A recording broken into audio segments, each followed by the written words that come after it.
PCM TV is supported by Salient Systems, a world leader in video management security, and by Revolutionary Clinics, a medical dispensary where the patient comes first, and by Accounting Buds, your number one CPA specialist for the cannabis industry.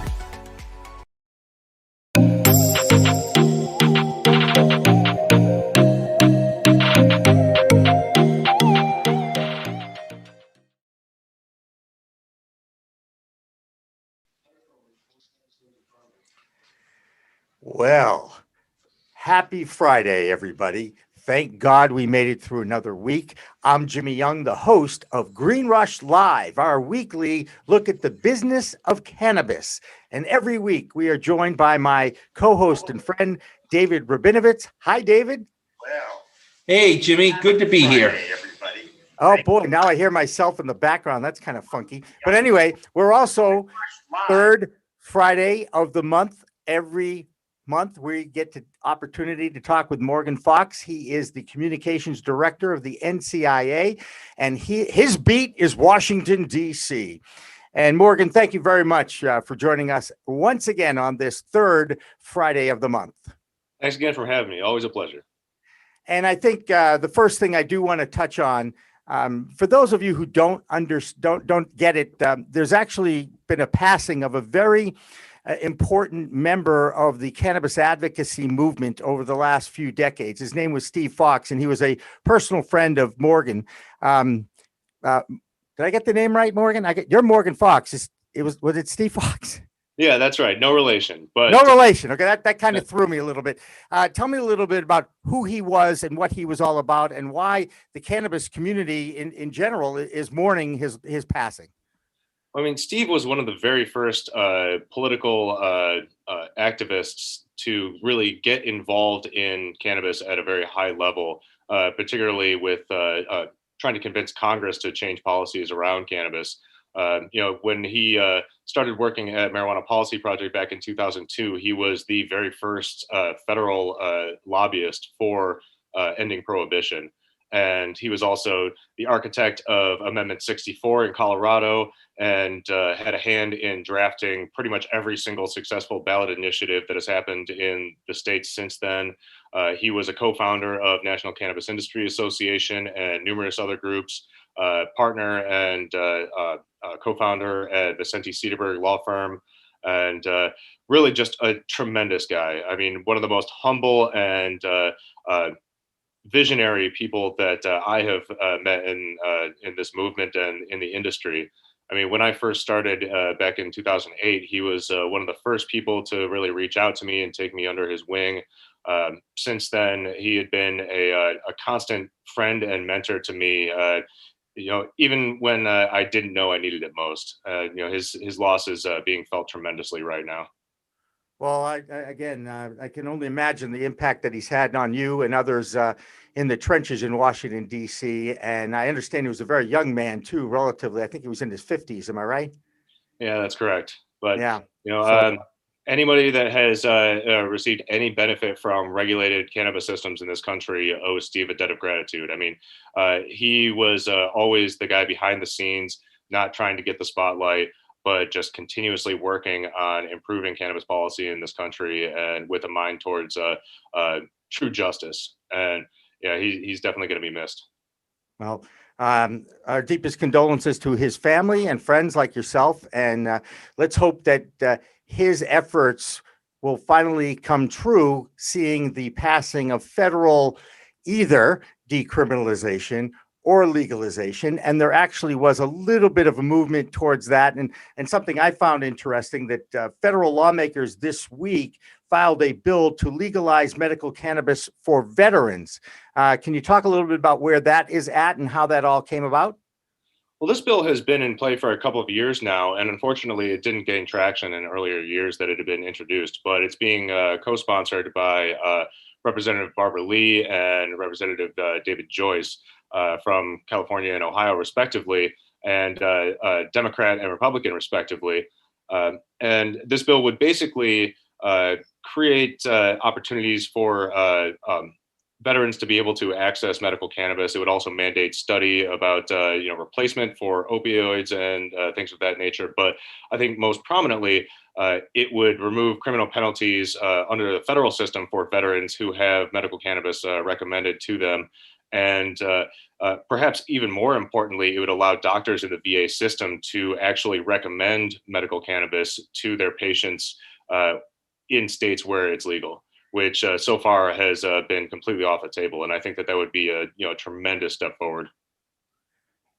David? I know you have one. David. Come on. I know you have a question. Oh, he's on mute still. Of course he's on mute because he's trying to stay, technically. I'm trying to be quiet because I just fidget all the time. I can't sit still. I'm always looking around. I'm looking at the feed to see if people got comments on there. And so the dogs are barking. Go ahead, David. All right. So Chuck Schumer wants reform, but Joe Biden keeps saying no. How do you think they need to move? What do they need to do to get reform efforts to move forward?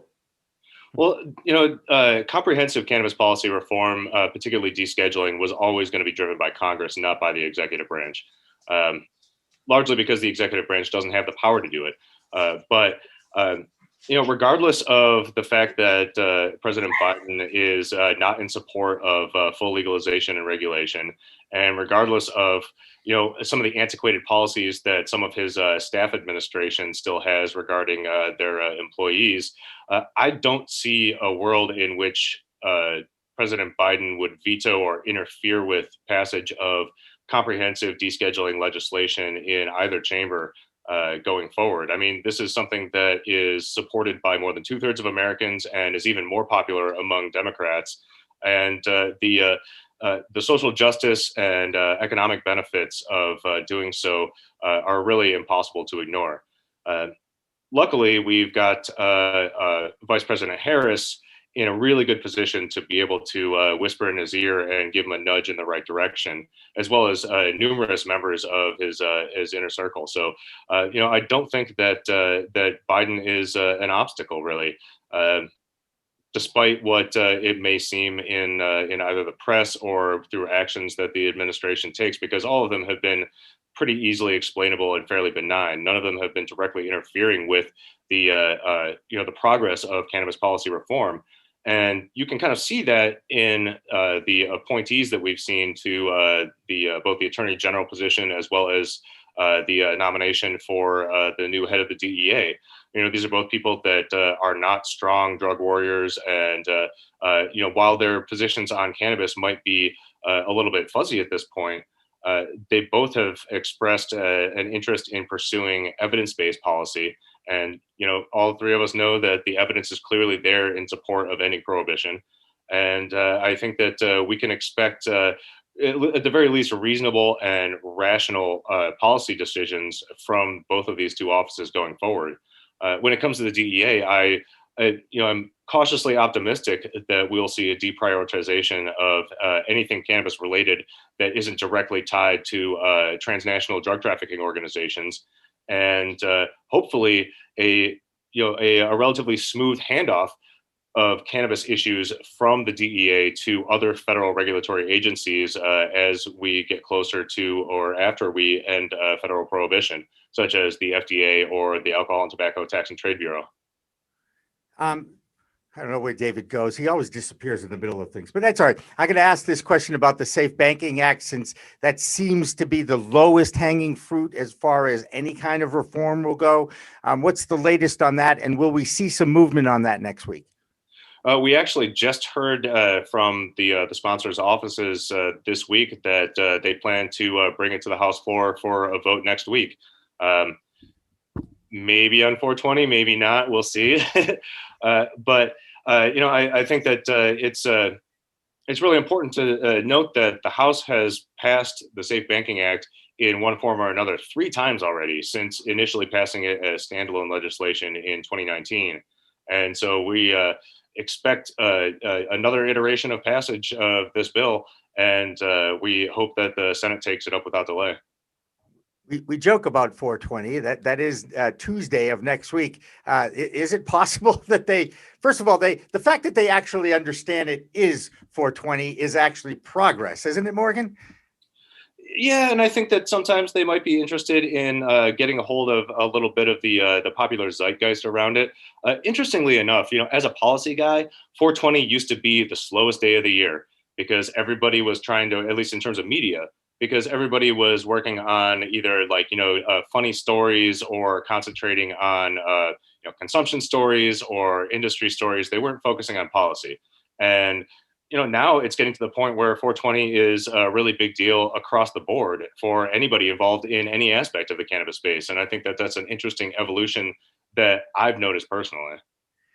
And of course, I take this opportunity to explain to people what we're going to be doing on 420. We do live stream 24/7 now, news, information, and educational content on our Roku channel, which is PCM TV.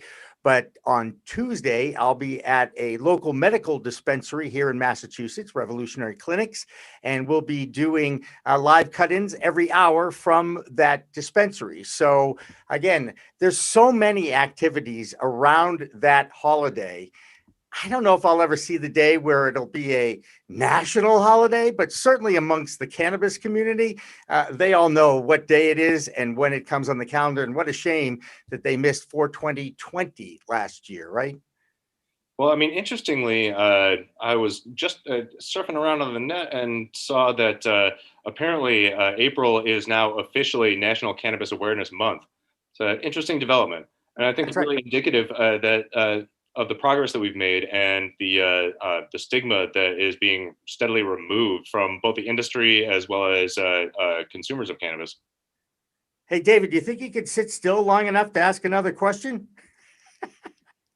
And unmute wait, now I have to say, and unmute yourself first.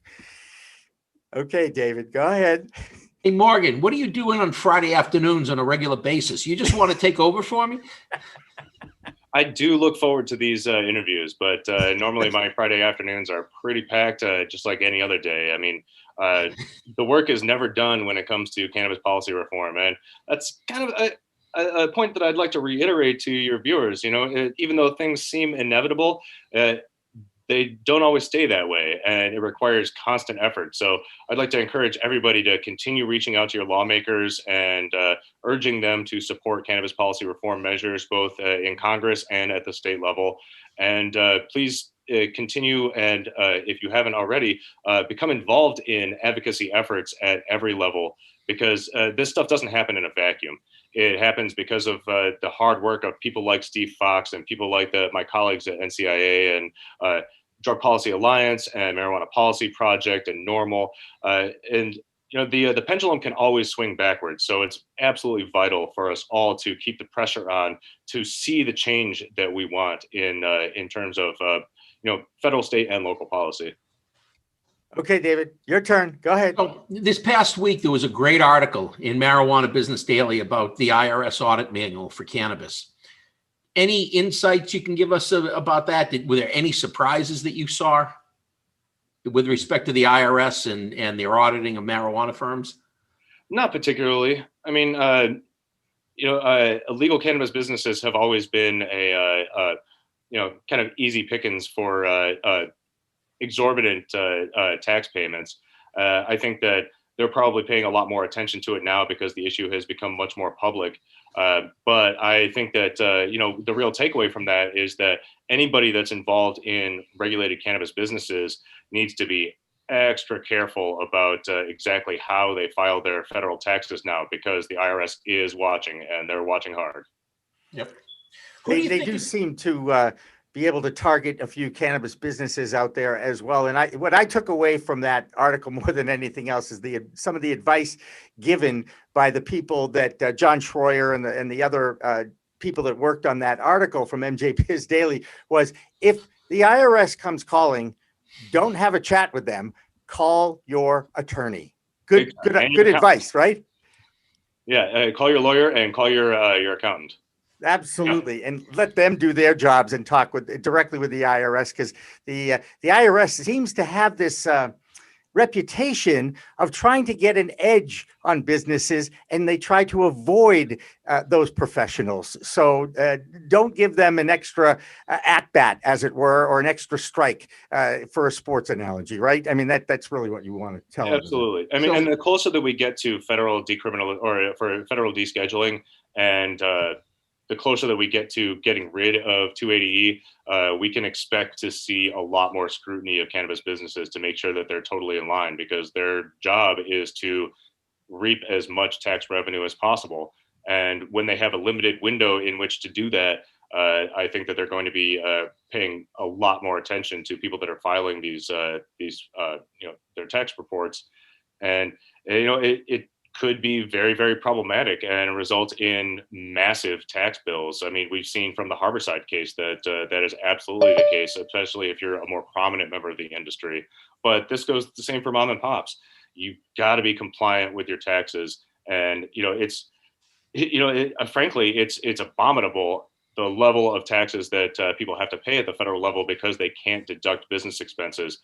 But the bottom line is, until the law changes, you have to follow it as quickly as possible, and they can go after you retroactively.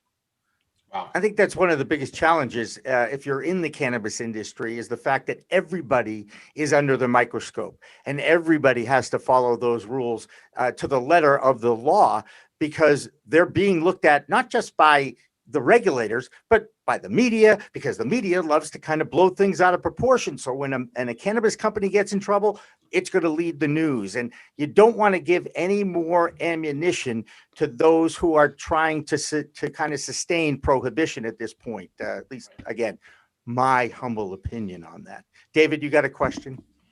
I do. Morgan, who do you think is going to legalize? What state do you think will legalize next?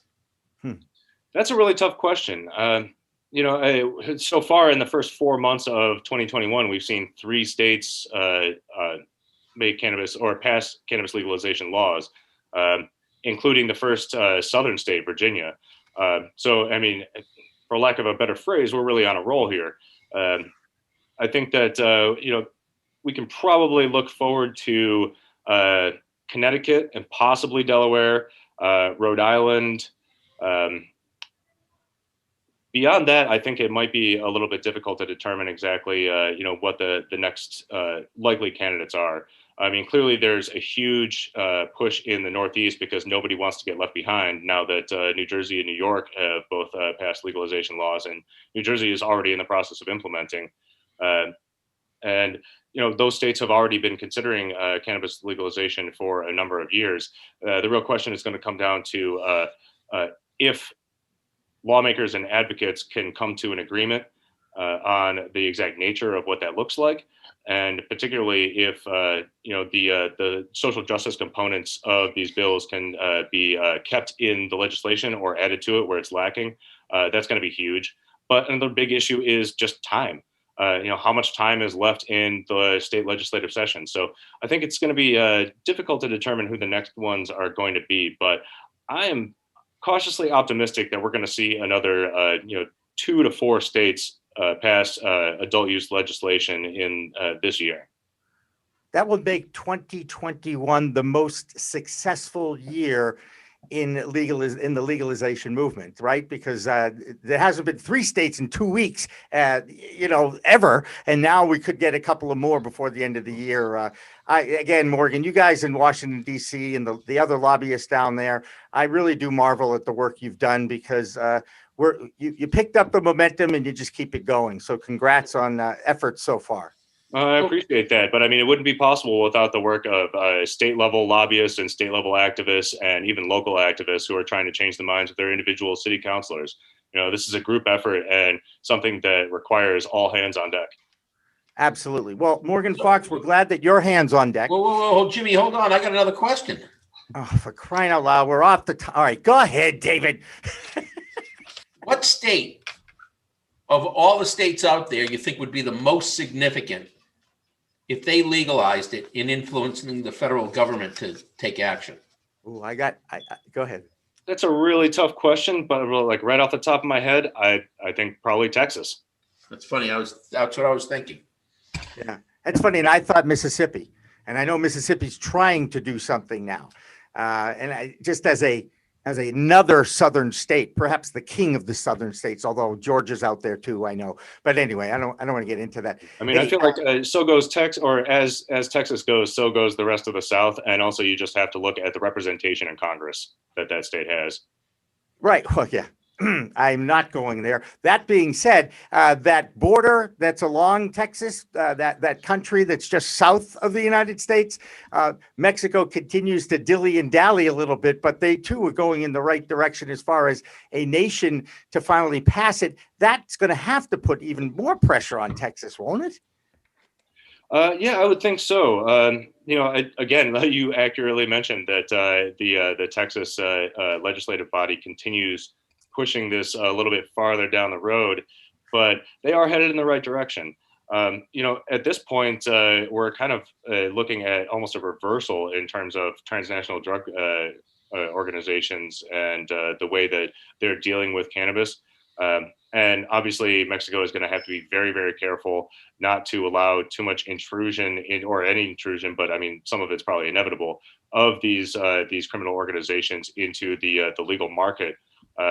But at the same time, I think that, when you have a border the size of Texas and people can legally go across the border and purchase cannabis, it's going to create a lot of incentives for Texas lawmakers to start reviewing their policy. And there are a number of bills already in play right now. Unfortunately, the lieutenant governor does not support them at all. And I'm not really sure but we're looking at a whole slate of bills between expanding medical cannabis to out and out tax and regulate legalization in the state. And, I think that there's an opportunity now to really get at least some incremental changes passed at the state level. And we're also seeing sort of the same pattern that happened in Colorado, where municipalities are opting to make cannabis possession a lowest law enforcement priority and opting to decriminalize it at the local level in accordance with, the desires of the people, but also in sort of just seeing where the tea leaves are. Absolutely. Morgan Fox is someone who likes to read those tea leaves on a regular basis. We thank you once again for joining us, and we look forward to talking with you next month on the Green Rush. Thanks so much for joining us, Morgan. Thanks, guys. Thanks, and of course, now it is 420-ish, okay? And that is when we celebrate all things cannabis. We talk about the Waldos. They're the group out of San Rafael, California. They kind of started this 420 thing, and law enforcement picked it up, and they were using it for a long time about public consumption of cannabis going on at the corner of Main and Vine Street or wherever they happen to be. And then, of course, the cannabis community picked up on it. And even a songwriter in New England from New Hampshire, Jonathan Edwards, penned this song Shanty decades ago, and it has served as my personal 420. So sit back, enjoy Shanty. On the other side, we've got the chairman of the board of Cheech Chong Enterprises on hold. Danny Keith will be joining us. Don't go away. We come back with more after this.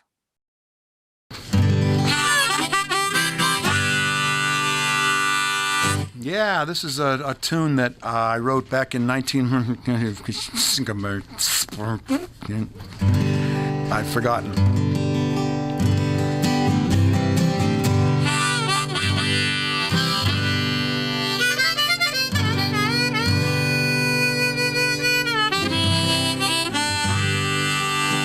We had a saying in our old band, one of my first bands in 1966 or so. What are you going to do tonight? Oh, just, like every other night, just going to lay around the shanty and put a good buzz on.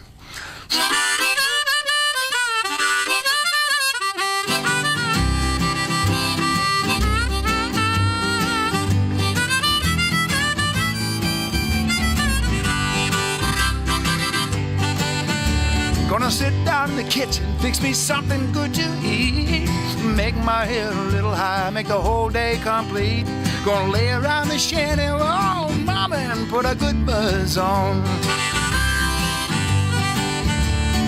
Pass it to me, baby, pass it to me slow. We'll take time out to smile a little before you let her go. We're gonna lay around the shanty, oh mama, and put a good buzz on.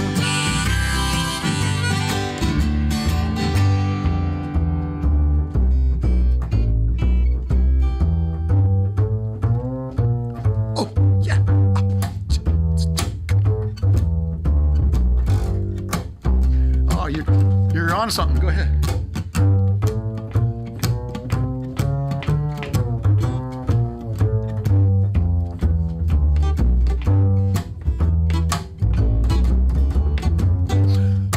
Rick Brodsky, everybody.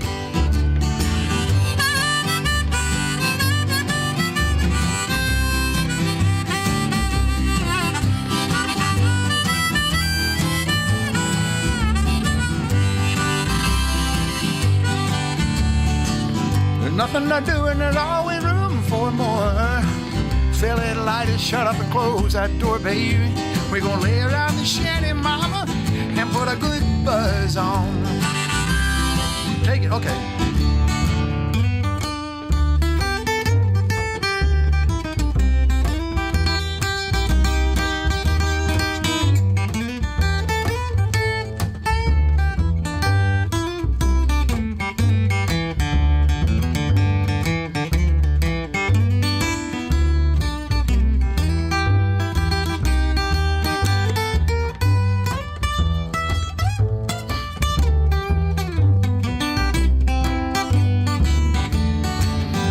Prohibition never works, it's time to realize it. It grows in my backyard, it's time to legalize it. We're gonna lay around the shanty, mama, and put a good buzz on.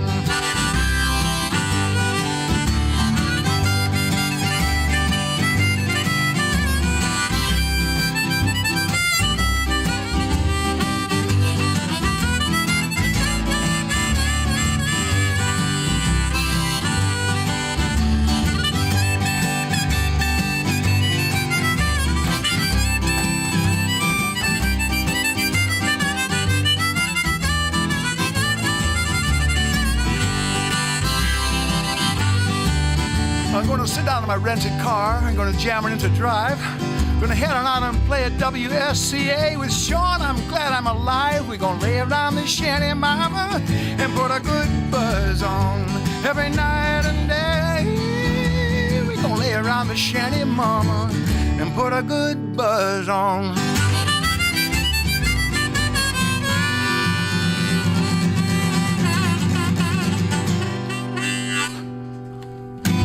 Nice. It's Friday. Thank God. Thank God Jonathan Edwards is joining us live in the WS. PCM TV is supported by Salient Systems, a world leader in video management security, and by Revolutionary Clinics, a medical dispensary where the patient comes first, and by Accounting Buds, your #1 CPA specialist for the cannabis industry.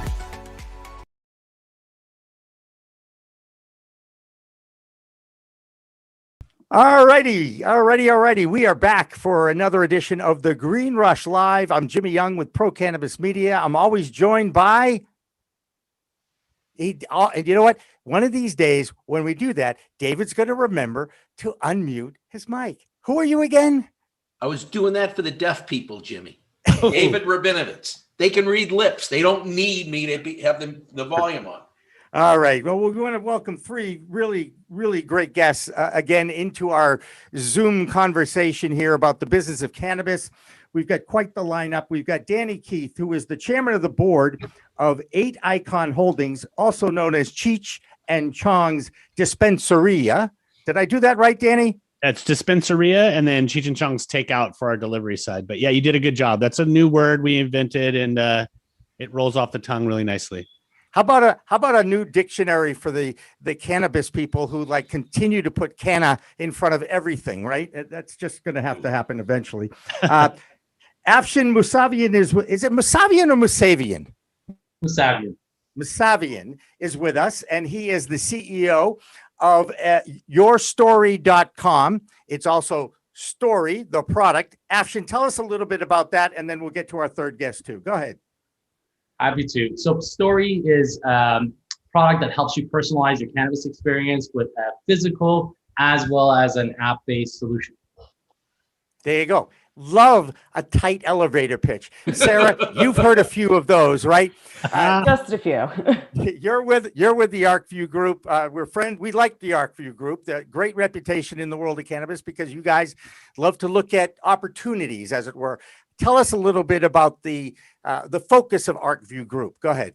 Absolutely. So Arcview has been around for about 11 years. So as everybody knows, dog years in this industry. And we are essentially an ecosystem of different business units. So we do a lot of deal flow. We do investing under our member managed collective fund. We have a FINRA licensed broker dealer. We have a women's inclusion network. So really it's our company is here for anyone in their cannabis journey, whether as an operator or entrepreneur or as an investor. So we just like to be the resource for all things cannabis. Well, there you go. You've got probably one of the top brands in the cannabis history in the United States in this room with Cheech and Chong. And then you've got a true entrepreneur north of the border with a pretty cool product and service, I might add, as well. But Danny, let's talk a little to you a little bit. Tell us what the plans are as Cheech and Chong takes advantage of their place in our world of the history of cannabis in the United States. Go ahead.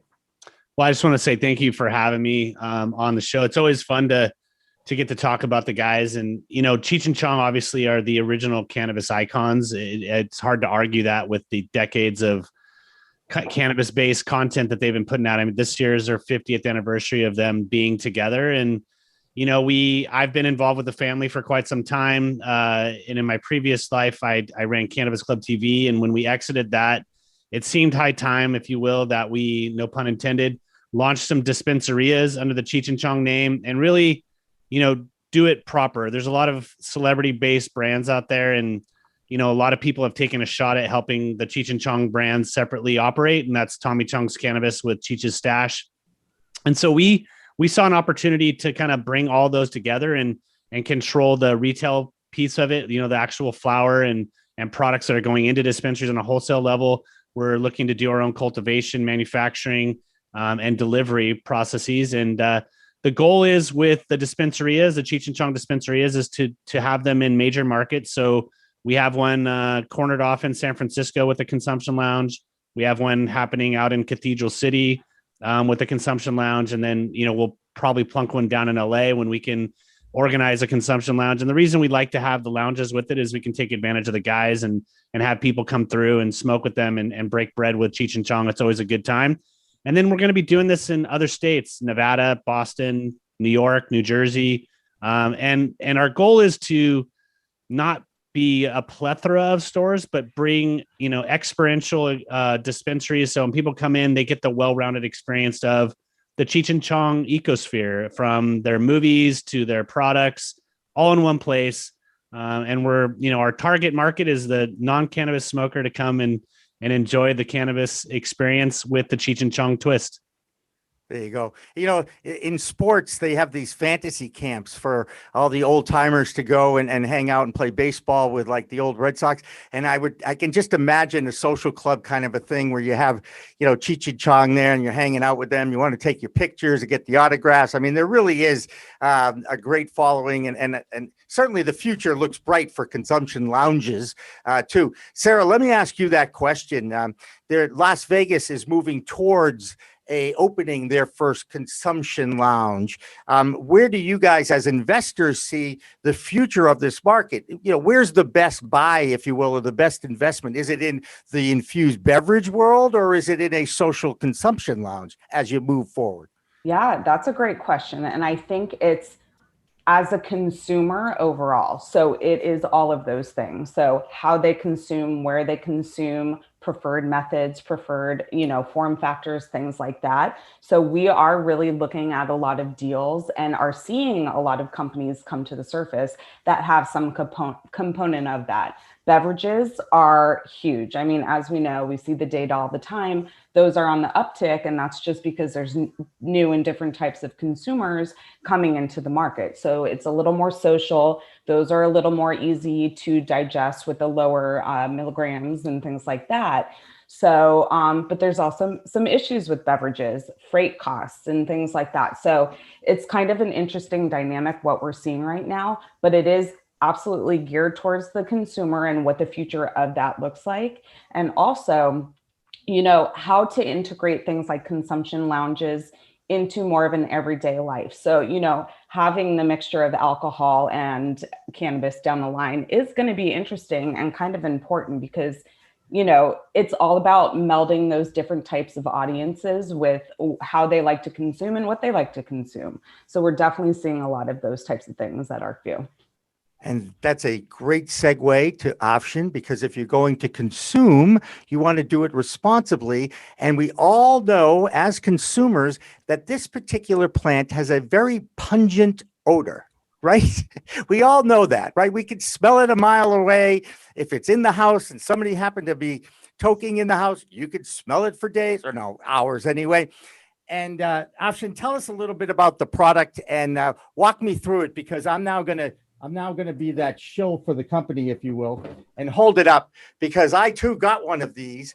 And I got to tell you, this is one of the most impressive products I've seen. Walk me through it, Afshin. Go ahead. This is your time to roll. Oh, get it? That was good, right? Aluminum, by the way. Right. So when we got to take a look at a lot of the lifestyle around cannabis, we realized that there's been folks that have been part of the Cheech Chong families and like been sort of growing up with that culture for a very long time, and they know the product and they've got to sort of experience it in their own way. But when we take a look at the newer consumers coming into the PCM market, TV is supported by the fact that there's Salient. stigma out there, and the stigma is everywhere. So one of the things we wanted to address was providing people with a beautiful, functional, and a purpose-built solution for their cannabis so that they can actually celebrate it. One of the things that you see as a problem in the market is a lot of the cannabis storage solutions are actually, to be honest, they're repurposed. So it's a pencil case with a lock on it, or a humidor with like some sort of a key with it. We wanted to build something from scratch. So we started to actually talk to a lot of patients and consumers about what they do and what they want to do at home with their products, and realize that they need to have something comparable to their bar cart so that they can show off their whiskey collection and their wine collection and their cannabis collection. And the product had to be flexible and modular enough to accommodate their variety of different preferences. We haven't got to the drinkables yet, but the product itself, because it's made from food grade aluminum for its containers, the tubes and pods, it can actually be a perfect solution for your capsules, for your flour, for your edibles, gummies, and so on. Of course, the food grade part and the airtightness and the odorproofness come given, and of course, they are all child resistant. Specifically, we wanted to avoid having a lock on there because we believe lock boxes are for guns, and this is a plant. So you should be able to actually have a conversation about it and normalize it at home and put it on display. Absolutely. Well said, by the way. You must be the CEO of the company. And by the way, speaking of which, not only is he CEO, but right after the CEO is RCU. Explain what RCU is, Afshin. Go ahead. No problem. I mean, it's sort of the origin story, if you will. My background's actually been in tech and on the product management side of things. Prior to this, I was at other awesome companies like Shopify. But the short story really is that when we were sort of taking a look at cannabis legalization in Canada, we realized that there was a lot of everyday questions that consumers didn't have answers to. For instance, there's a variety of differences between the laws between the provinces and states. We know that. But there was no central location that you could easily look them up. And there was a lot of concern for new consumers coming into the market to understand the impacts. Things like onset, dose set, and setting are things that people that have been in the cannabis world know about, but new consumers don't know. And the biggest issue for a lot of new consumers is that they don't want to green out, they don't want to have cannabis and alcohol and then not have a good experience. Although if you figure out how to personalize your own cannabis experience, you get to enjoy it. And one of the things we want to do with the application side of it is to allow people to understand what products, what flavonoids, what terpenes work for them without them having to do all the hard work. We're going to use data and design to help them get to those outcomes. There you go. And RCU is responsible cannabis use. It's something we preach here at PCM as well. Danny, what's going to be the biggest obstacle for you guys? And I know that you're trying to start in California, which I would think is a much more favorable locale than your East Coast right now. You would think California is a bloody state when it comes to cannabis. It's, I think our biggest challenges is regulation and just going through the processes of acquiring licenses and, the crossing of the T's and the dotting of the I's that we have to go through like everybody else. And, I think primarily the misnomer is because we're Cheech and Chong that we should have an easy path to sales. And that's just not the case. You still have to earn your place as a brand. And so that's really our model, right? We're coming at it from a perspective of we're going to build quality product for a good quality price. We know our niche, and we're going to earn the bud tenders respect, and we're going to earn our customers respect, because a lot of times celebrity brands are just a name slapped on some, co-packed cannabis or biomass, however you want to approach it. And then it just stays there. And then it's just a profit game at that point. And, really what we are doing is taking data, looking at the data and realizing that, better than just under 60% of the market is flower-based products and categories. So that's where Cheech and Chong live. I mean, Cheech and Chong, while they may vape occasionally, they take bong hits, they smoke joints, that's their model. They're a flower consuming duo. In fact, when we were on the Tyson's Hot Box just this last week, I never seen 3 people get couch locked so hard in my life smoking our infused pre-rolls. So we want to make sure that we're providing quality product for a quality price. Then we use the celebrity endorsement. So I think, ironically, what should be our biggest asset sometimes can be our biggest deficit, because people automatically assume, oh, Cheech and Chong, it's just going to be another white labeled celebrity brand. And that's just not how we roll. Our chief product officer's been steeped in the cannabis game for quite some time. He's owned and operated dispensaries. Everybody that's on our team has cannabis background or has had a cannabis exit. So we've got a great team of people that are focused on doing the right thing. It's not the easy thing, but doing the right thing is not always easy. So, Sarah, perfect segue to you. The celebrity brand. Do investors look for that? Are they wowed by it, or are they cautious about it? I think it's what kind of investor we're talking about. I think there's a lot of people coming into the space now who do, look for those types of things. But I think, for more of the longtime investors and more savvy investors, specifically in cannabis, they look beyond that, and it really comes down to the product at the end of the day. So, Danny, piggybacking on your comment, like, if you are going to be a flower company at the end of the day, you need to make sure you have good flower, So I think that the more savvy longtime investors are looking for other things, but, they will jump at an opportunity if it's a good deal and if it is a good product and if there's traction in some other, industry or something like that. So it's kind of yes and no. That's not a straight answer for you, but we are seeing, a lot of that come about. And I think it's interesting to see from our end, in this industry. All right. Hey, David, you're going to be unmuted here because I'm going to ask you to ask a question. So I'm giving you a heads up. David, are you with it? You did it. You unmuted. That was awesome. Go ahead. So, Sarah, tell us a little bit about the pitch competitions you're doing with Max Shapiro. Sure, absolutely. So, for quite some time, Arcview has been known for deal flow. And back pre-pandemic days, when we would do our conferences, we would have a quarterly conference. A huge aspect of it were companies coming up on the stage and pitching, and it kind of being like a Shark Tank style. So essentially, the pandemic kind of threw a wrench in everyone's business plan. So we had to pivot digitally. So we've been just being creative with what we were doing, in person and kind of translating it to the digital world. So this partnership with Max Shapiro of People Connect was perfect. So he does Pitch Force events, and it's across all different industries, but he does have cannabis specific focused ones. So we partnered with him for 3 events. One was female founders from our Women's Inclusion Network, and the other 2 were companies that have had some help going through the Arcview ecosystem, had some help with pitch decks, various things like that, and were given an opportunity to pitch live in front of the investors. And each event had nearly 250 investors from both groups.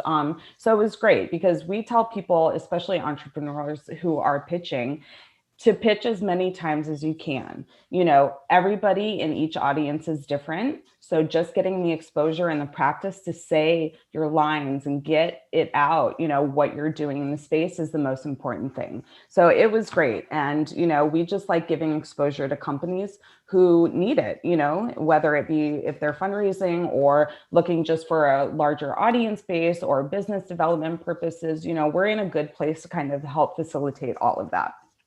And how often do the Pitch Force events go off? So those ones go off monthly. So those specific ones, and I'm sure we'll be partnering with them more in person. And, you know, internally we'll be doing more pitch events as well, especially as we start to slowly go back to in-person events. So MJ BizCon, it's coming up. We'll be there. We'll be there in October. Yes. I haven't decided if it's going to be the first one I go to, because there's a few others in August and September, and I'm still a little wary about that. Afshin, what effect has the pandemic had on your rollout, and as far as that goes? None. Just kidding. I mean, I'll tell you, one of the biggest challenges we had was building Stori, because the production and manufacturing is done overseas, and not being able to travel to our factory. So, you know, I think we all sit down here and I think collectively can agree that when building a physical product, the touch and feel, the colors, the quality check, every single aspect of it is something that you want to be so close to. And we had to do all of that remotely. I mean, we launched our pre-order sales on Product Hunt, if you guys are familiar with that. It's a network where a lot of startups or new ideas by other established companies are released to see if they can garner feedback and so on and so forth. And May of 2020, we actually came second on the product of the day, second on product of the week, and fifth for the product of the month. So we kicked it off, and we were really all cylinders, you know, kicking and really excited. Had a bunch of sales on pre-order. We had told people that this is not a Kickstarter, the product's already in production and you got to get it. And then we had to do a really, really, really tough job of communicating, and kudos to our team for being able to sort of pull that through and building a real relationship with all the customers, letting them know that it's being done, but you've got to be realistic with us in the sense of the pandemic's causing some delays. So we hit for September, we missed September, we hit for December, missed December, and finally in February, we managed to actually ship everything else out. So proud to say that we got still 4.5 out of 5 reviews. And just yesterday, we actually won the product design at the Muse International Awards, which is kind of incredible for us, of course, as a smart startup, but also I think it's a big step forward for the industry, because this is the first time a cannabis companies won an award by an international institution outside of the cannabis world. There's a lot of awards for the industry, but this is one of the external sort of institutions that recognize product design for the cannabis industry. So now the next phase for us is really continuing growth and production, learning and taking all the learnings we had from this last year, which was super tough, and trying to apply it to the years ahead. Congrats on that, and another step towards normalization. I think we can all agree, getting legitimacy, if you will, for the industry and winning awards and getting more notice from outside of the industry is a huge step. David, you got another one? I'm going to let you take this one, Jimmy. I knew you'd do that to me. That's okay. I'm going to ask about access to capital, and I'm going to start with Danny on that, because people assume that because you've got Cheech and Chong, that you've got access to capital. Is that an accurate assumption? And what is your plans as far as fundraising, if you have any at all? You know, raising capital is always an interesting challenge in the cannabis space, because I think, you know, while there's a ton of capital out there and there's money flying everywhere and you got SPACs jumping up and, you know, there's a lot of roll-ups that are happening. I think the biggest mistake most people make when they're trying to source fundraising is not identifying who the fundraiser or who the funding person should be. You know, a lot of times you're pitching people that just aren't in your zone. You know, they just don't want to be a dispensary owner, you know, and I'm speaking specifically to us, right? They don't want to be in a dispensary owner. They don't want to touch the flower. They want to be in technology. They want to be in, you know, accessories, whatever. So I think the first step you have to do, and by no means I'm an expert at all, but is to make sure you identify who it is that you want investing in your company. Because once you bring an investor in, and, you know, depending on how many you have to bring in, it can get a little bit dicey on, you know, who you have in your company, and it could be a mistake, right? Not all money is good money. So, you know, to kind of dial back to your original question, yes, we have fundraised. Yes, we do have access to capital. Yes, both Cheech and Chong are vested in this, and it's not just them slapping their name on it. Both their kids are involved in it. Shelby sits on our board. So I'm not trying to say it's a family affair, but we definitely have had help from them, which, if you're going to be a celebrity brand, you have to have the celebrity involved with it, or it's not going to go anywhere. Just selling the rights to use the name, just doing whatever might work for you, but you're going to get killed on the back end with royalties and everything else. So unless everybody's sitting at the table willing to take a bite, then it gets a little difficult. So we've definitely leaned in to our close friends and family on our initial rounds. There are some things in the work for us to potentially go on a much larger scale fundraise, but you know, money is always an issue. It's about how you are prudently using it. And, you know, so far we've managed to raise enough capital to launch our wholesale business, begin to look at our cultivation and manufacturing opportunities, while at the same time, you know, selecting and actually in the process of acquiring 2 locations. So, you know, the other part is like when you're you know, for us, we have some diversification, right? We have the wholesale flower side, and that was important for us to stand up, because if we don't have good Cheech and Chong flower brands to go into our Cheech and Chong dispensarias, it kind of looks a little funny. And so we've actually raised money for specific divisions within our company. So much like a nonprofit will allocate or restrict funding to certain endeavors, we've done the same thing. So we've raised enough money to accomplish all of our divisions more or less, but some of it doesn't unlock unless we do certain things, like open a dispensary for that matter. And so for us, it's really, we have a really solid CEO, you know, and that I'm proud to work with, Jonathan Black, and he's done an amazing job of structuring our deals and getting us involved in, you know, the right fundraising endeavors. And, you know, it's still hard. You still got to pitch. You still got to have your deck together.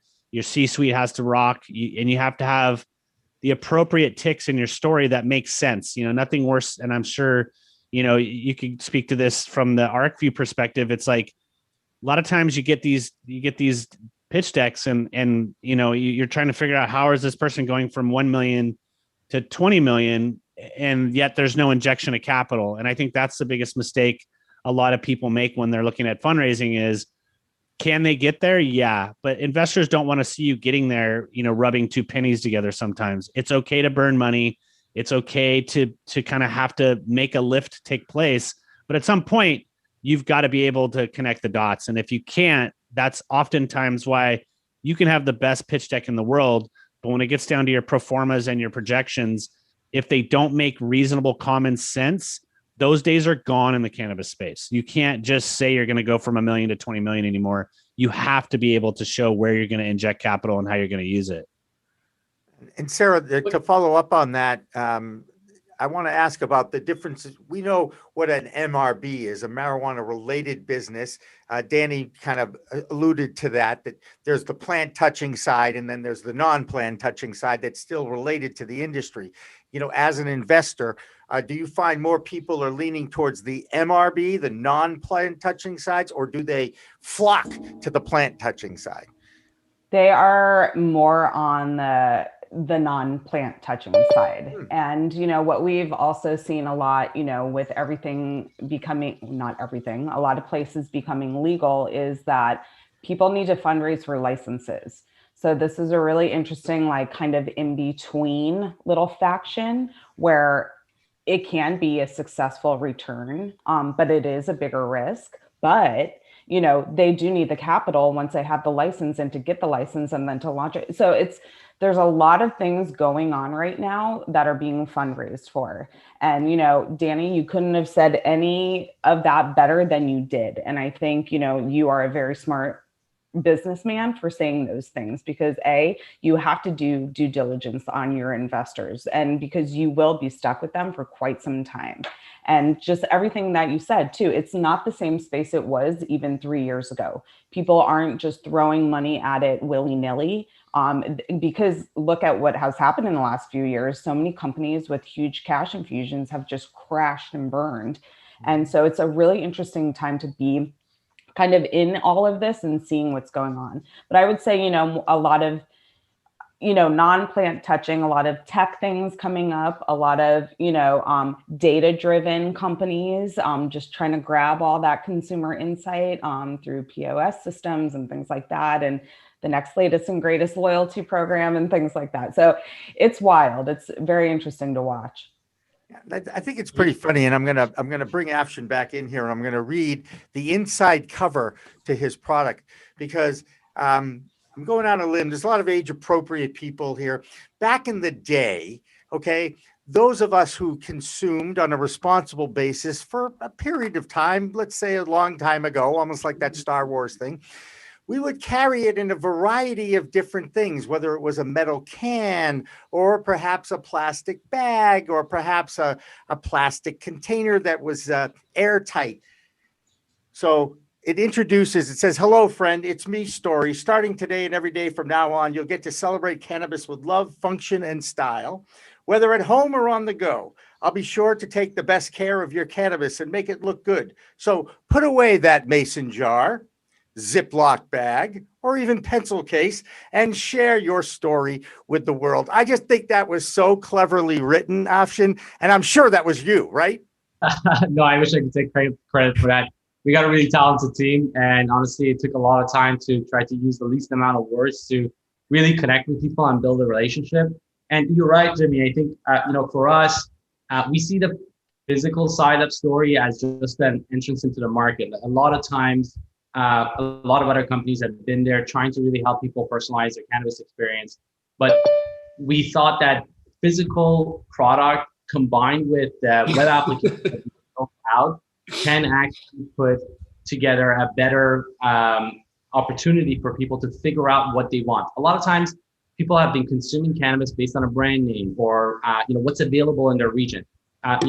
One of the biggest challenges that, as an example, I have a friend of mine in San Francisco who's never really consumed cannabis, who wasn't really into it. But recently, him and his wife have been calling me saying, hey, I wanted to try some of the gummies, and which ones should I use? And my first answer was, unfortunately, I have no idea, because if we go by brand names, what I consume here is not available there. And that's not going to happen for the time being, because export-import's not a thing in Canada and US yet.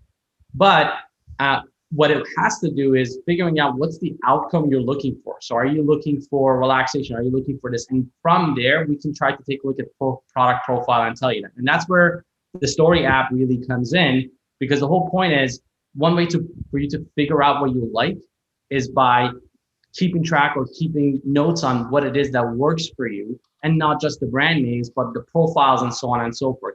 So within our Stori app, what we do is we actually allow you to use the Stori app even if you don't have Stori. So you could say, I'm storing it in my mason jar. I'm storing the original packaging. Because the first step of that is for you to say, hey, this is what I bought. This is the profile of it. And we have loaded up over 15,000 products in there so you can select. And if it's a home grower, for instance, you can add in your own strains in there. And from there, then you can see what sort of an impact that had on your mood, day, the outcome that you had, how long did it take to kick in if it was a gummy or edible, and how long did it last? Did it help you concentrate? Did it put you to sleep?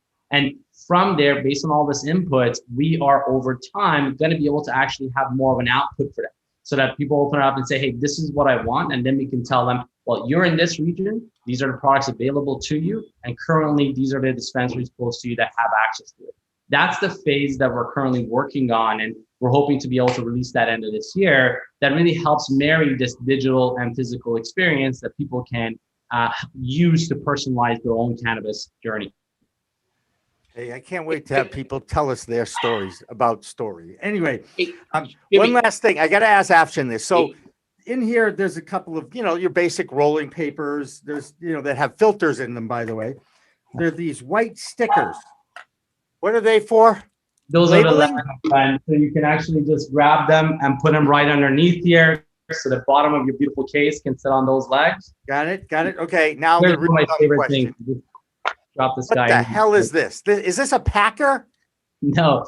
Well, you could use it for a packing, my friend, but we thought that we're going to provide this, and we don't want to force you to use the app. So the idea is that that's a dry erase marker. You use that to write the name or the strains or the profile of it on the pack top over here. And this way you can keep your own notes on it, because again, with regulation, depending on the state, or in Canada, again, like we have much more regulations than the US, you get tiny amounts of information about what the product is, and no consumer can understand the THC CBD relationship, but they're just getting into this. I can explain the entourage effect. Okay. I can do that. All right. I've learned about that. Real quick, guys, we have another room of budding entrepreneurs ready to come in and talk with us. If you could give a budding entrepreneur a quick tip on how to kind of get going. Danny, what would be your quick tip to get going for a budding entrepreneur? Well, I think you have to focus on changing the game, right? You got to be willing to take risks and, be different. If you're just trying to come out and emulate what's already happening, you better make it way better, or don't come in, and be prepared to fail. It's a tough space. I've done a lot of stuff in my life. For the first time ever, cannabis space is an 8 count, most of the time you're gassed and you're trying to figure out how to get past it. I tell people, be prepared to play cannabis bingo, be prepared to lose bank accounts, be prepared to get kicked off Shopify, be prepared to, be rated. It's the plethora of stuff. It's still in its infancy, even though we've been in California, with Prop 64, it's, recreationally legal now.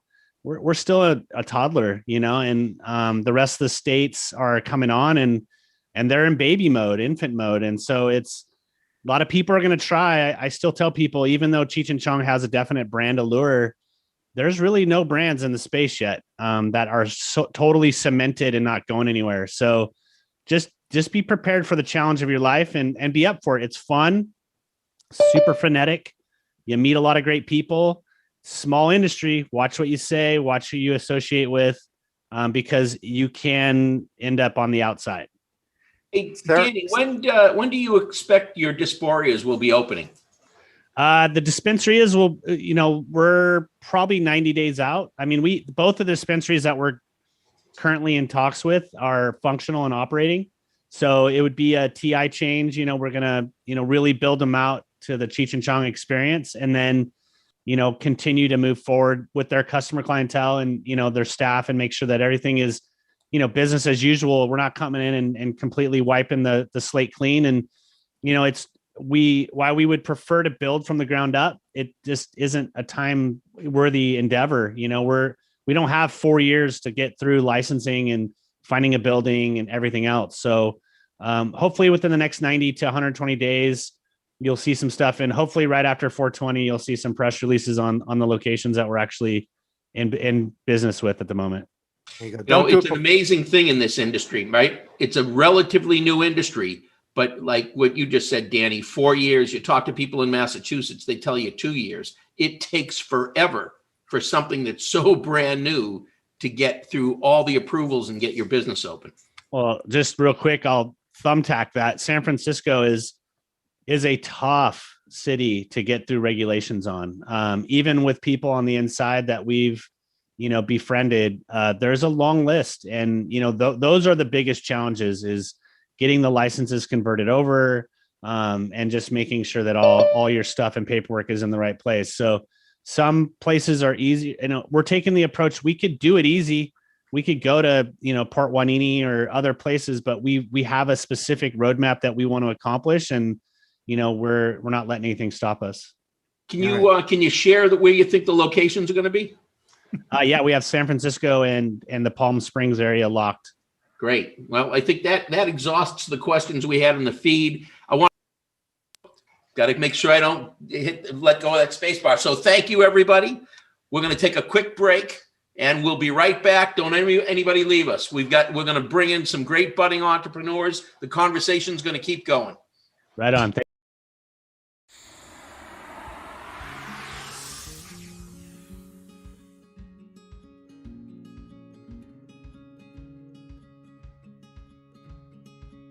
I really enjoy what I do. There's a couple different reasons for it.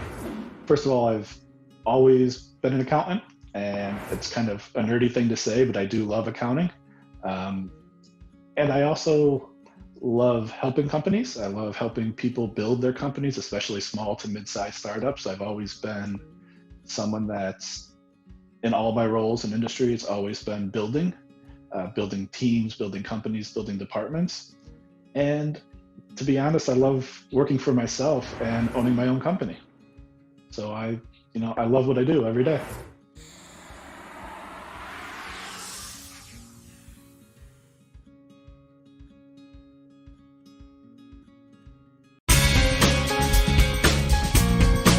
Hi, I'm Ben Shire, New England rep for Salient Video Management Systems. Let me tell you what makes us different in the security space.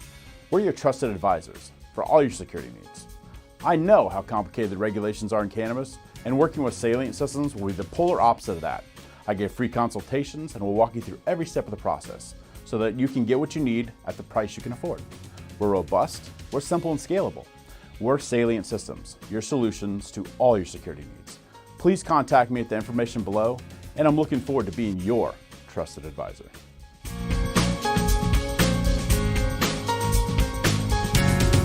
Take your Zoom call podcasts or webinars to a whole new level. Nurse Mark and the Hey. Green Nurse Podcast. We are here. That's right. PCM can animate your logo, add eye-catching full-screen graphics, and lower third identifying motion graphics. Look like the network. Act like the network.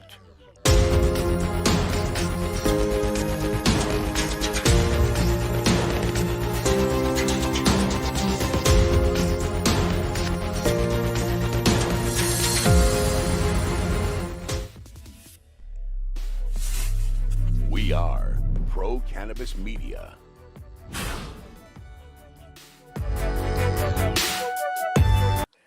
I have lost control. But then again, I enjoy being out of control.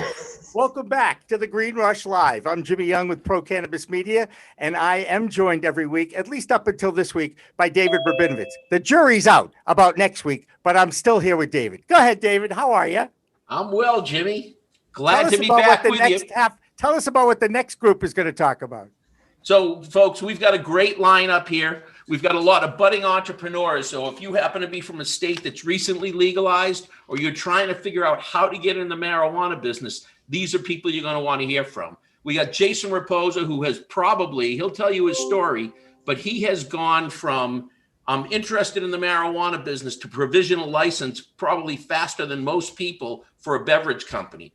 Desi Franjul is got to be the top person in Boston when it comes to getting. We've got a great lineup here. We've got a lot of budding entrepreneurs. So okay, I got some feedback in the background. Right, because we hear you in the background. So if everybody can either mute if they're not talking, although David, I think you should mute yourself at this point anyway. I can. Go ahead, Jimmy, take it over. Yeah, sure. But make sure you got to introduce Brian as well. I will introduce everybody here. And Danny, being on radio back in the day, where you.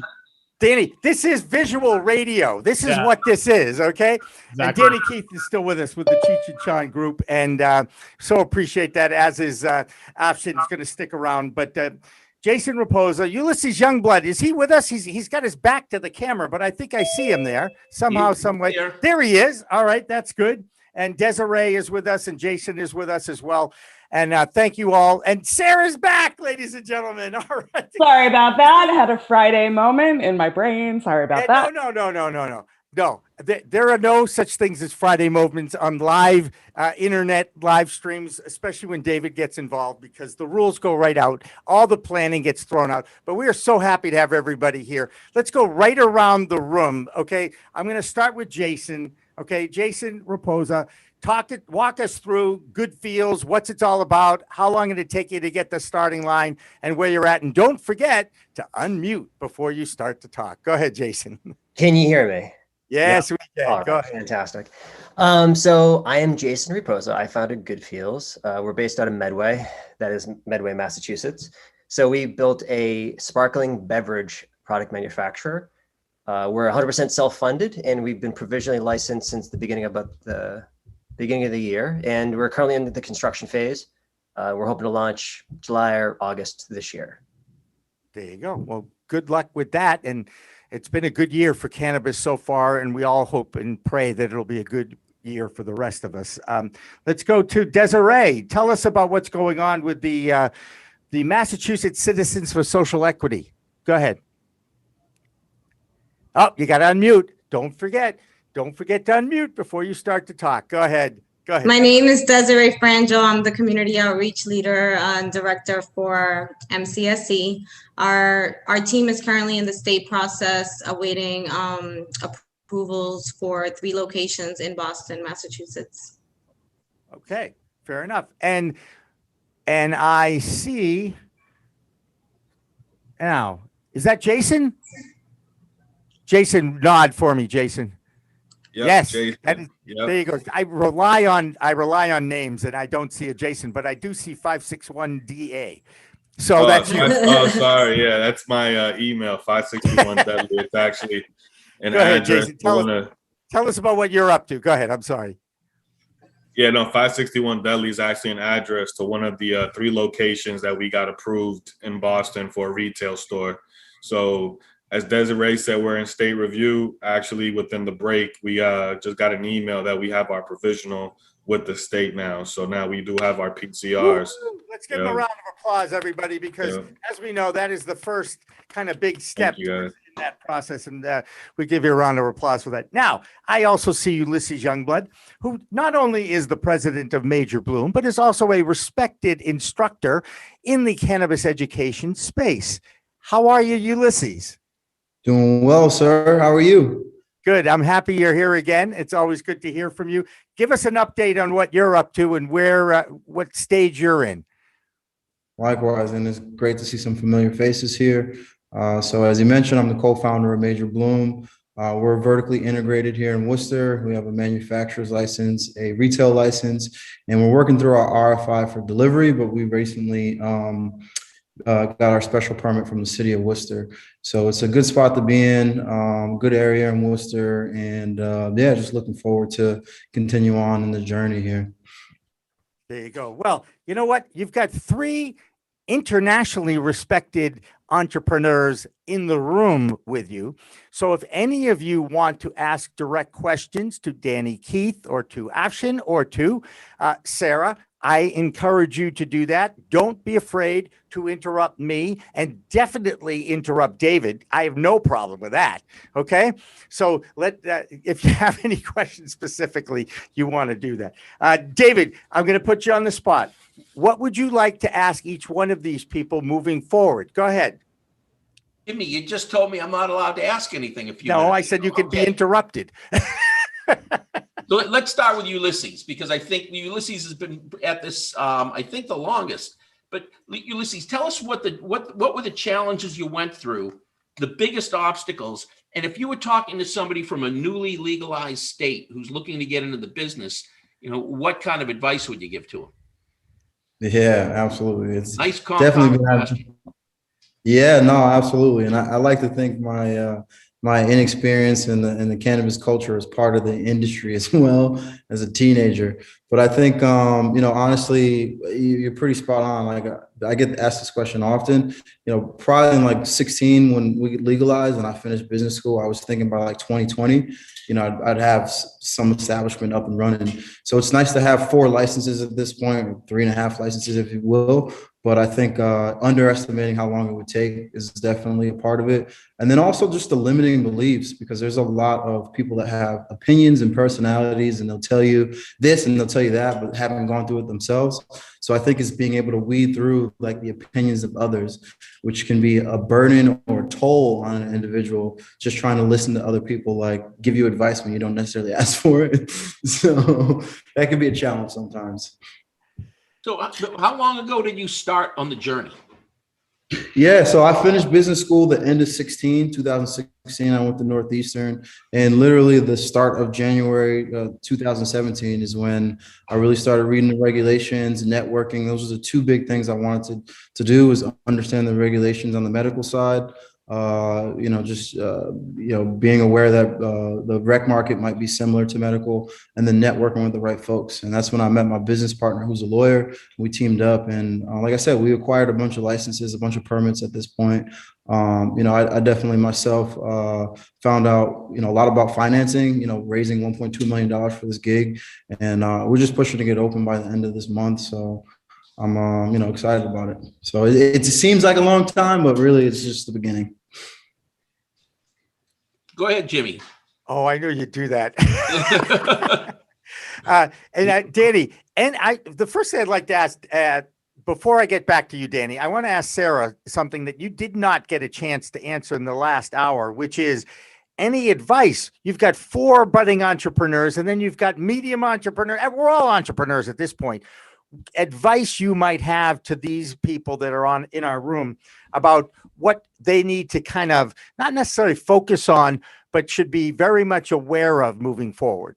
Absolutely. I think more so in this industry than any others, it's about networking. So Ulysses, what you just said, I think that was a great start because, and Danny said this earlier as well, it's such a small industry. And you never know who you're talking to, might know someone else who could be your lead investor, who could be, a processing partner, who could be your next COO. So I think just putting yourself out there, saying yes to events, saying yes to, things like this and just opportunities to get in front of different people is the most important thing because really, in the smallest of worlds, Ulysses, I know your partner, Lori, from Arcview and things like that. So it really is such a small industry, and just being open to meeting people and saying yes to opportunities. I would say that's the biggest thing.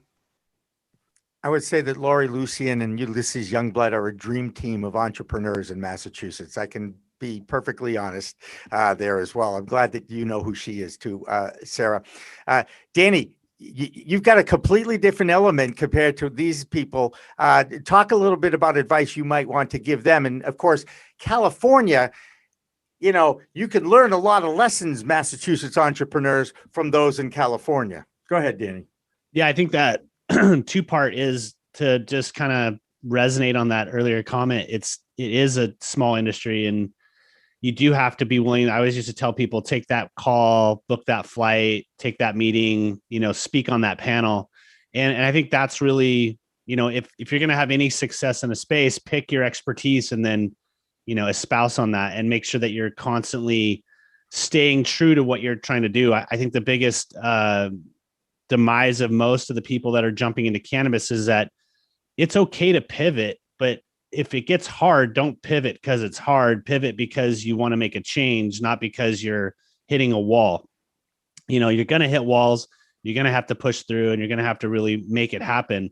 And then for me, when I exited out of Cannabis Club TV, you're never going to get that deal that you want, right? You're always going to have to take a deal that's a little less than what you want, or maybe doesn't quite totally make you where you want to be, but you have to be willing to take the chance, because if you just keep passing up opportunity, you're going to probably be left holding the bag at the end of the day. And so when we were ready to exit, I went on a press junket. I did every single podcast I could. I did every single speaking engagement I could. And I just really wanted to establish our company as the expert. Even though we were first, we weren't the biggest. Enlighten ended up acquiring us. And so you have to be willing to understand where you sit. Don't let your ego drive your existence. Let what you're doing drive your existence. And then make sure that you always stay true. Sarah made a very good point. You don't know who you're talking to. Like, I would be an unsuspecting, president, founder of 8th Icon with Cheech and Chong. If you saw me on the street, you wouldn't think that, right? Maybe you would, maybe you wouldn't. And even though I'm in this position, I don't take it for granted. I make sure that I take the time to speak to as many people as possible, because it is a fast moving space. You never know who could be your next investor. You never know who's going to elevate and maybe make it and hit. There's a lot of really great people out there. And I guess my final recommendation would be, make sure you're staying, make sure you're getting the MJ Biz news. Make sure you're paying attention to what Arcview is doing. Make sure you're reading and understanding what's going on, not just in your space, yes, we're working in California, but we have interest in Massachusetts. We have interest in other states, and always be willing to examine a deal. We have a checklist. We've gone through probably a dozen properties. Be willing to try to really angle at what you want, but be willing to, compromise if you can't get exactly what you want, but it's going to get you closer to where you want to be. Great advice, Danny. And I also recommend subscribing to Pro Cannabis Media. Yes, We exactly. Talk News, Yes, because we sorry. do a wrap up of each state. We have like 6 states, and we also have a report from Canada, which is how I'm going to segue back to Afshin for a second. Because, as you look at the grid here, and there's so many people in this room, there's only one who is in a legal country, and that would be Canada. And that is Afshin, where you are. You've heard these horror stories from the United States, whether it's California or it's new markets opening up. What has been the challenges with the federal government and Canada having a legal, or is it such an advantage that it's a easy pass for you? Canada is just a small state in a lot of ways. I think that with us having federal laws in place, it does make some things better, but honestly, some things are still challenged. I think when it comes down to regulation, Canada's taken very, very specific steps towards things that in some cases actually limit the industry and unfortunately add to the stigma. The fact that there isn't enough information on the labels for consumers to understand what they're about to experience or what the end result is not necessarily helping people discover cannabis better. The fact that there's so much tighter regulations for cannabis retailers having to, block off their windows initially and not show what's inside, where liquor stores can do it. It just makes the product seem like it's a dangerous thing, which is not, and it's adding to the stigma itself. The fact that we got a chance to get cannabis retailers to be part of Essential, yay, that was great. Everyone when all the lockdowns and the craziness during the pandemic was happening, liquor stores were able to stay open and cannabis stores were able to still stay open. So there was a lot of give and get when it happens here. But I think a lot of Canadians look at the US markets and the US states that have done this successfully to see what else they can learn from them. So honestly, it's tough to say, but I would say that in the United States and most of the states that have legalized, things seem to be rolling out a little bit faster than they have in Canada. And still in Canada, a lot of the lobbyists and other folks that are advocates for the industry have an uphill battle. I'll give you one example. Currently, we don't even sell cannabis through our application, right? We don't even sell cannabis in our product. But in December, we get a call from Royal Bank of Canada. I have no problem calling him out on this thing because we have our Shopify store. After Shopify payments didn't allow us to process payments, we went with another payment provider, Moneris, high fives to them. But RBC calls us and tells us that any sale of our product that's made in the United States, we cannot deposit that money into the RBC bank. For a product that's not a cannabis product, it's an accessory product. It can, provide safety and all those other things. So in the middle of holiday sales, we had to go and try to figure out which other bank would take us in. And, another bank by name of Bank of Montreal took us in and they were super, super awesome and accommodating for us. But these are the left sort of blind sides or things that sort of blindside you that you get hit by in the industry that you got to be prepped for. And there's this one thing that I think applies to every industry. It's this sort of like a, 3x3 type of a image that's there. And it's like life of an entrepreneur. Oh, fuck, oh, fuck, oh, fuck, oh, fuck, yay. Oh, fuck, oh, fuck, oh, fuck, oh, fuck. And that's what happens, honestly, in the cannabis industry on a day-to-day. But, that's been our experience at least.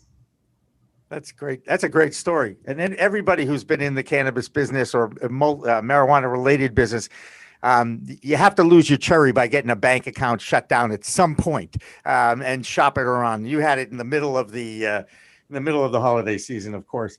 Jaison, is there a horror story for you that you could share with us about the challenges of being an entrepreneur and getting it all going? Jaison Reposa, right? There's 2 Jaison. Yes, sir. Oh, I'm sorry. Do I have 2? Oh, that's right. I've got. Well, thank you, Jaison Reposa. I know, but no. See, that's what threw me off, Desiree. Is you guys joined up or something, right? It's okay. It's okay. Yeah, my Wi-Fi was weak, and I'm forced to stay in the garage, and my Wi-Fi was weak back there. So Okay, how many of us have been in the garage lately? Okay. I've spent more time in the garage, right, than I have ever in the last year. Jaison, Reposa, go ahead. Tell us a nightmare story, if you will. Sure. So, I mean, I can echo a lot of the sentiment that's already been said, 100%, right? So again, we're bootstrapped. We're 100% self-funded. So to preserve capital, we've always been taking the approach of going with the path of least resistance, right? We didn't want to have to fight anyone to slow down our launch, right? We worked with the regulators and the community versus working against them in order to benefit everyone, right? So, I mean, some of the challenges, there's so many, right? Just like Ashaf just said, if I pronounced that right, sorry, I might have butchered that. But basically, some of the biggest ones that you might face if you're starting out is going to be location hunting and understanding the town's bylaws specifically, because that's just the unfortunate side effect of Massachusetts HCA rules, is simply that the landlord, location, and the town go together, right? So you can't, those are not inseparable. So what you have to do is work, making sure you understand even the town's bylaws, where you can even exist. So one of the things I learned a hard lesson in the very beginning was that once you mention the word cannabis to a landlord, they double your rent immediately. Right. And so you can pick your town, but you can't necessarily pick your landlord because there's very few places where you can actually exist. And I know, David, you've written, lots of great articles about this. I've read, but that's a huge one. So, there's a Hopedale, there's a dispensary in Hopedale that I know of that had to go and they changed the town's bylaws so they could exist where they wanted to exist. But how long did that delay their launch? Right now, I got my provisional in around 4 months. Because I just said, all right, yes, compromise, like Danny was saying. Yes, perfect, awesome. Because I knew I ultimately had to go someplace. And in order to get there, I had to say yes to a lot of things that were okay, right? And it wasn't the end of the world. Again, I'm small. I'm tiny when it compared to like a Cheech Chong brand or something like that. At least today I am. But path of least resistance. I mean, that's what I would give also as a recommendation to anybody who wants to get up and going fast. We chose Medway. That's my hometown. I get to be closer to my family, around my kids more. But that's all behind us at this point. But our biggest challenge currently would be more about supply chain, construction schedules, lots of different disparate pieces that need to be put together in order to get to that, the finish line, which is really the starting line. That term, host community agreement, is now being challenged in Massachusetts by a Haverhill dispensary.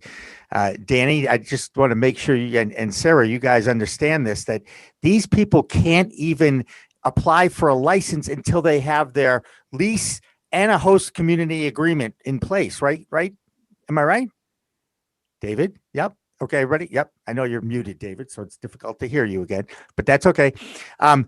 How important is it for this case to actually go to court? Desiree, I'm gonna ask you and Jaison with an I. Jaison with an I and Jaison without the I. I got it.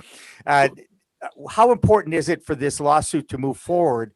And do you think that the Haverhill dispensary actually has a chance? This is a dispensary called STEM. Go ahead. Yeah. So, David, you want to go ahead?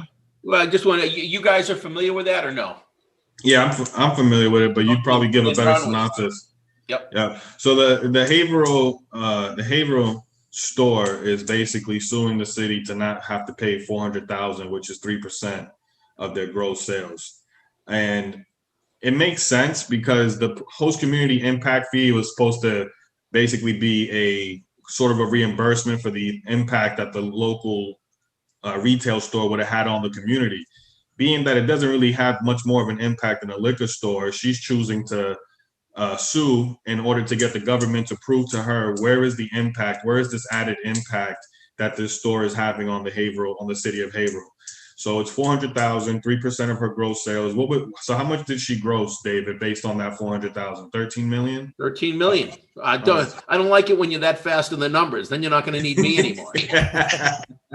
I'll be stuck 5 days a week with Jimmy. Oh, that's great. Well, so she's suing for 400,000, 3% of her gross sales, and I think she's in the right to do so. These stores that we said it adds to the stigma that we even have to pay 3% of gross sales to offset any kind of impact that these things have in the community. I honestly believe that they should be paying the communities 3% off their general taxes, between state and local. They should be giving that back to the communities of color. We shouldn't have to be paying that. We should be getting paid that for all the harm that the war on drug has done to us. But I think that it should definitely move forward, and I think that it'll be beneficial, especially to people of the social equity and the economic empowerment applicants who, why do we have to get squeezed for an additional 3%? Ulysses can probably, and everybody here of color can probably attest to you. We always have to work twice as hard to get half the result. Here in this situation, we have to work, way harder to get operating, and now we have to give 3% to the government. I hope that it not only moves forward, but I hope she wins. A lot of people are hoping that she wins, and in fairness to the town of Haverhill here, or the city of Haverhill, I think it's a town of Haverhill. They are claiming, of course, that, we need this to fund that substance abuse programs and the extra law enforcement that is necessary to deal with the traffic flow and that sort of thing. And it really was a stretch to listen and watch and hear those words coming out of that town manager's mouth, to be honest with you, because I think I met somebody who has this thing called the BS detector out in California, and that's what I heard, boy, and that's what I read more than anything else. David, you're the only one. It's okay, I think, to share this, to actually get a host community agreement by the town without actually having a lease. What was the secret to that? I think it was the town of Maynard. It was, Jimmy, and the secret to that was thick-headedness. We were in meetings with the town where they were telling us, one of the selectmen leaned forward and he said, would you guys please go pick a location? We're going to give you the HCA. We like you. And we just stuck with it and said, no, we really want to do this without having the location first. There's a lot of policy issues involved. And eventually the town's outside council came to understand what we were trying to accomplish. Because that's what you're hearing. It is very hard to get into this business unless you have a lot of money. And in the social equity program in Massachusetts, it becomes even more compounded because you may be dealing with people who don't have friends and relatives that have really deep pockets. And then to raise the money, people want to know that you're going down the path, but you can't even get started until you have the host community agreement. And to get that, you need to deal with the landlords, and the landlords they're just holding everybody over a barrel.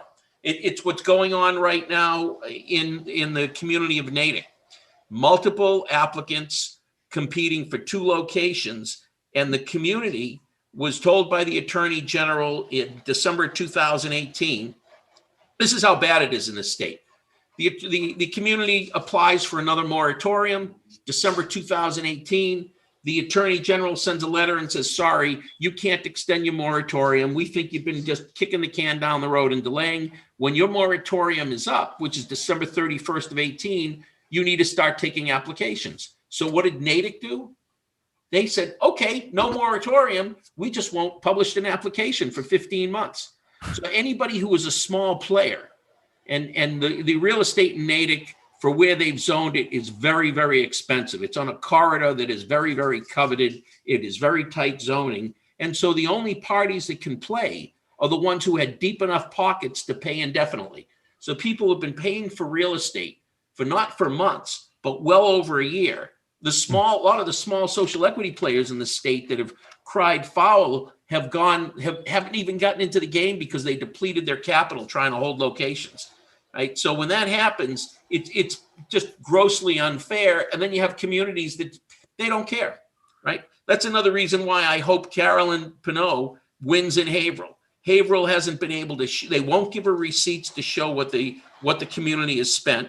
When they actually have a true out-of-pocket cost, the communities in Massachusetts immediately pass that over and have the stores pay. So if you open up a store and you need a police detail, you pay for it. So all the things that are impacting the community you're paying for, and then they have their handout saying, by law, you got to give us this 3%, except we won't give you any documentation to show you what we're spending it on, when the law says it's a reimbursement for their true impacts.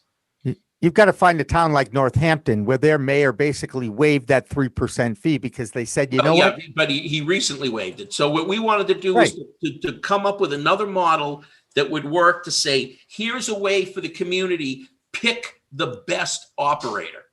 And then instead of having 15, 20 people descending on a small group of landlords and driving the prices up, right? You heard what Jaison Reposa said, as soon as they hear cannabis, it goes up. That's because there's so many people who are after the same space. And retail, it's even worse. So our view was pick the best team and then let us go out in the community. And then since it's only going to be the approved teams, the supply and demand for is going to be tipped around. It's not going to be tons of prospective operators with a limited number of landlords. It'll be a limited number of approved operators with a field of landlords. And now the pricing power falls more toward the operator. You're not going to lose out because somebody's got deeper pockets and decides they don't want you around, so they just bid up the real estate.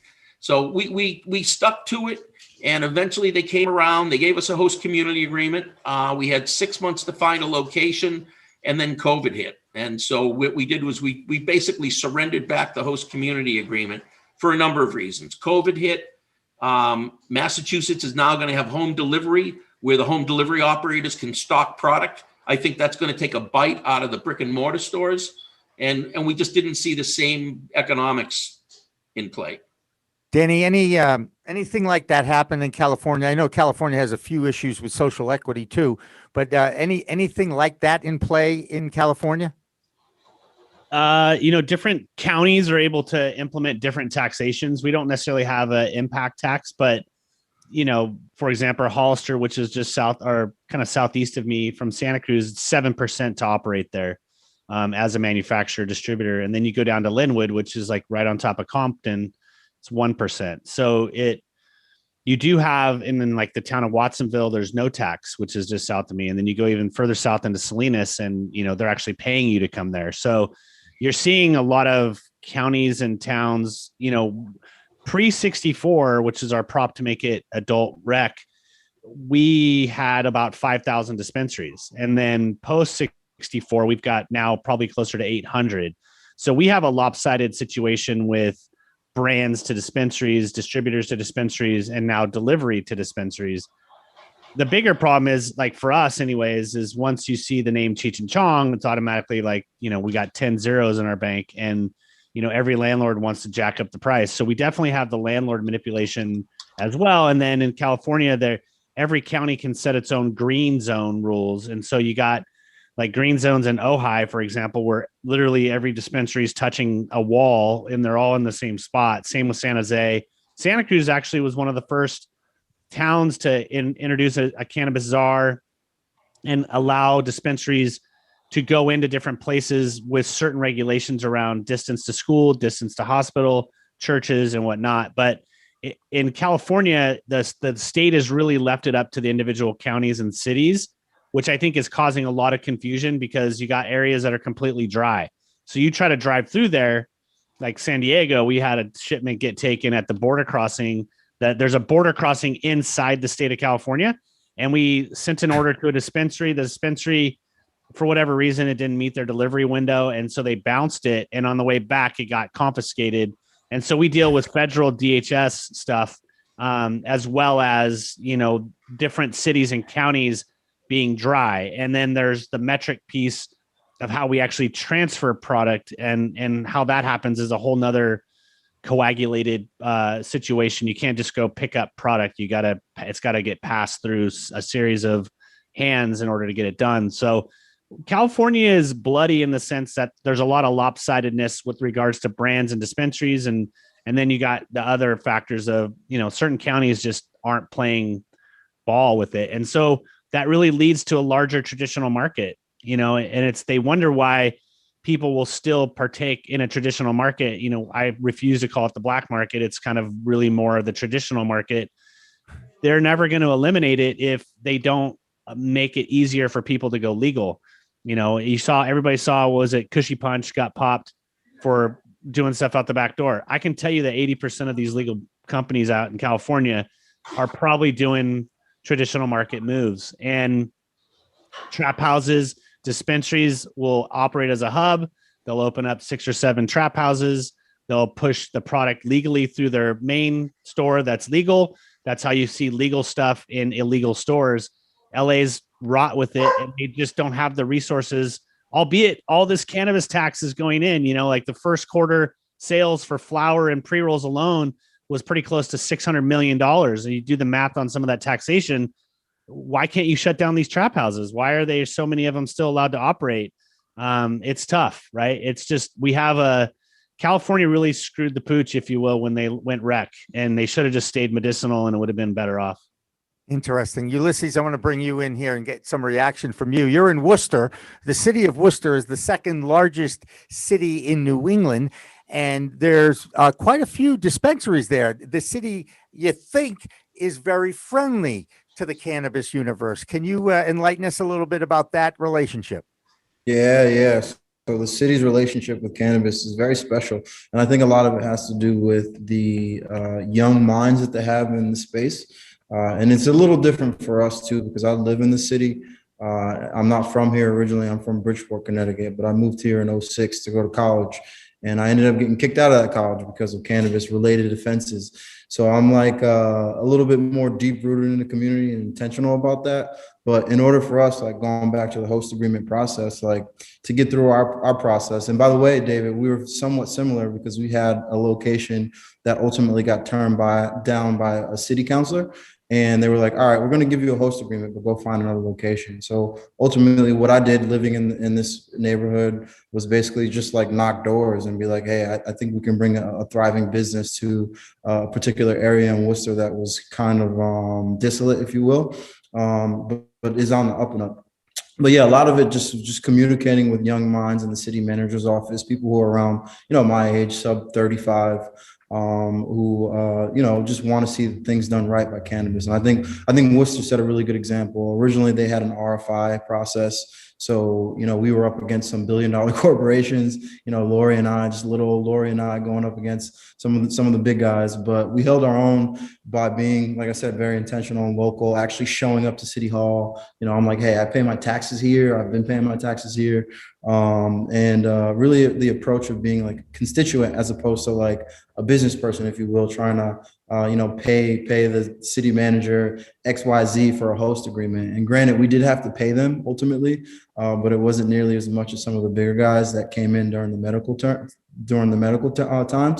But yeah, I just think that Worcester really had it right because of, the young people in place, and they wanted to do it right by keeping some local guys involved in the process as well.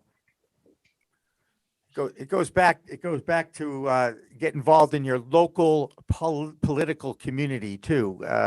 Find out who those local candidates are that are friendly towards the cannabis community, and talk with them and get them to be a little bit more proactive to welcome businesses to the town. Because everybody was so afraid in Massachusetts of what is going to happen if we open up all these dispensaries.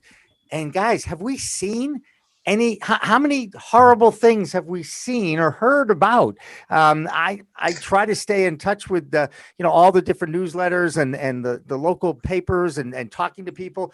I haven't heard too many horrible things because a dispensary is open in the town. In fact, I'm hearing the opposite. We can't believe how easy they are to deal with. We can't believe what great neighbors they are. We can't believe that we thought there was going to be all this horrible trouble, and it's not. And yet we all recognize that is still deeply rooted in the stigma that all of us who are in this space have to deal with on a regular basis.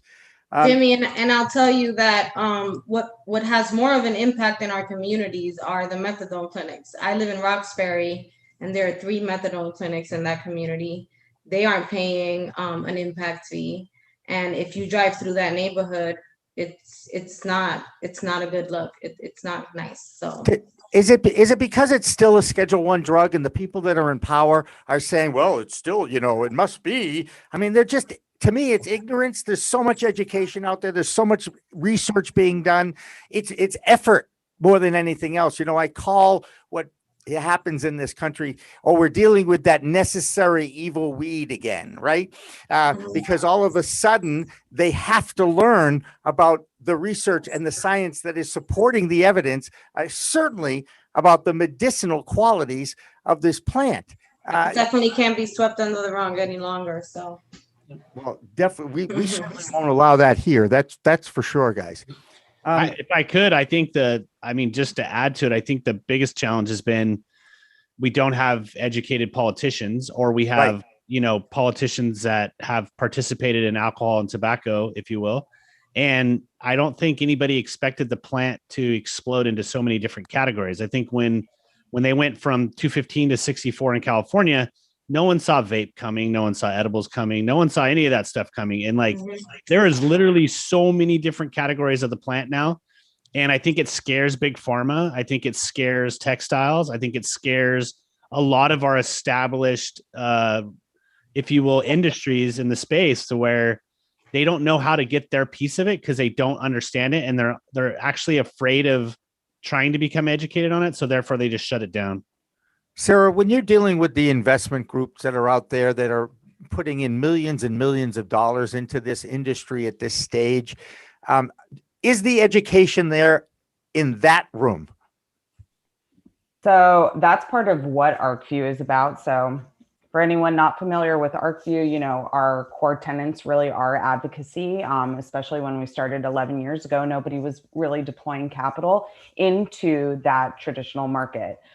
So we were kind of, one of the only places to do so. And so part of what we do is educate the investors. I think that's a huge part of it. It is not a traditional industry, even though cannabis is at the core a CPG product. There's so many additional layers that when you are investing, you have to understand those nuances to be an informed investor. So that's a big part of what we do. And we also have a lot of outreach to different communities, offering help as well, because, we do have a lot of connections and do have a lot of information, and we just want to share it with people. So that's also market reports and data and showing, historically what has happened over the last, 10, 15 years with products, with companies, with funding, all of that. So I 100%, as a consumer and as an investor, believe you should be educated in every which way. Yes. Now, should we talk about guns? Because we have to work on that too. No, I'm not going to get into that, guys. Okay. All right. That is a touchy little subject, let's just say, but education seems to be a theme in a lot of these things. And, I see quite the movement, not just online education courses, but also universities, colleges. Ulysses, you work at a college. How challenging was it to even get a curriculum accepted at a college?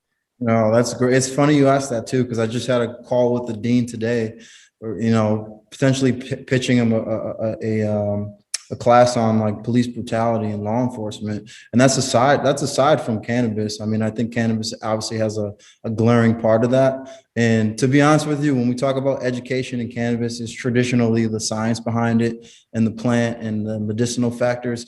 But let's not forget about, what the war on drugs really meant, the war against Black and brown people really meant. And it was driven by, cannabis and other substances to ride down on these neighborhoods. So I think when we talk about educating in cannabis, it's not just that health component. It's understanding our American history as well. But yeah, going back to the question, and with Clark, they actually pitched me. They had this program before I got involved.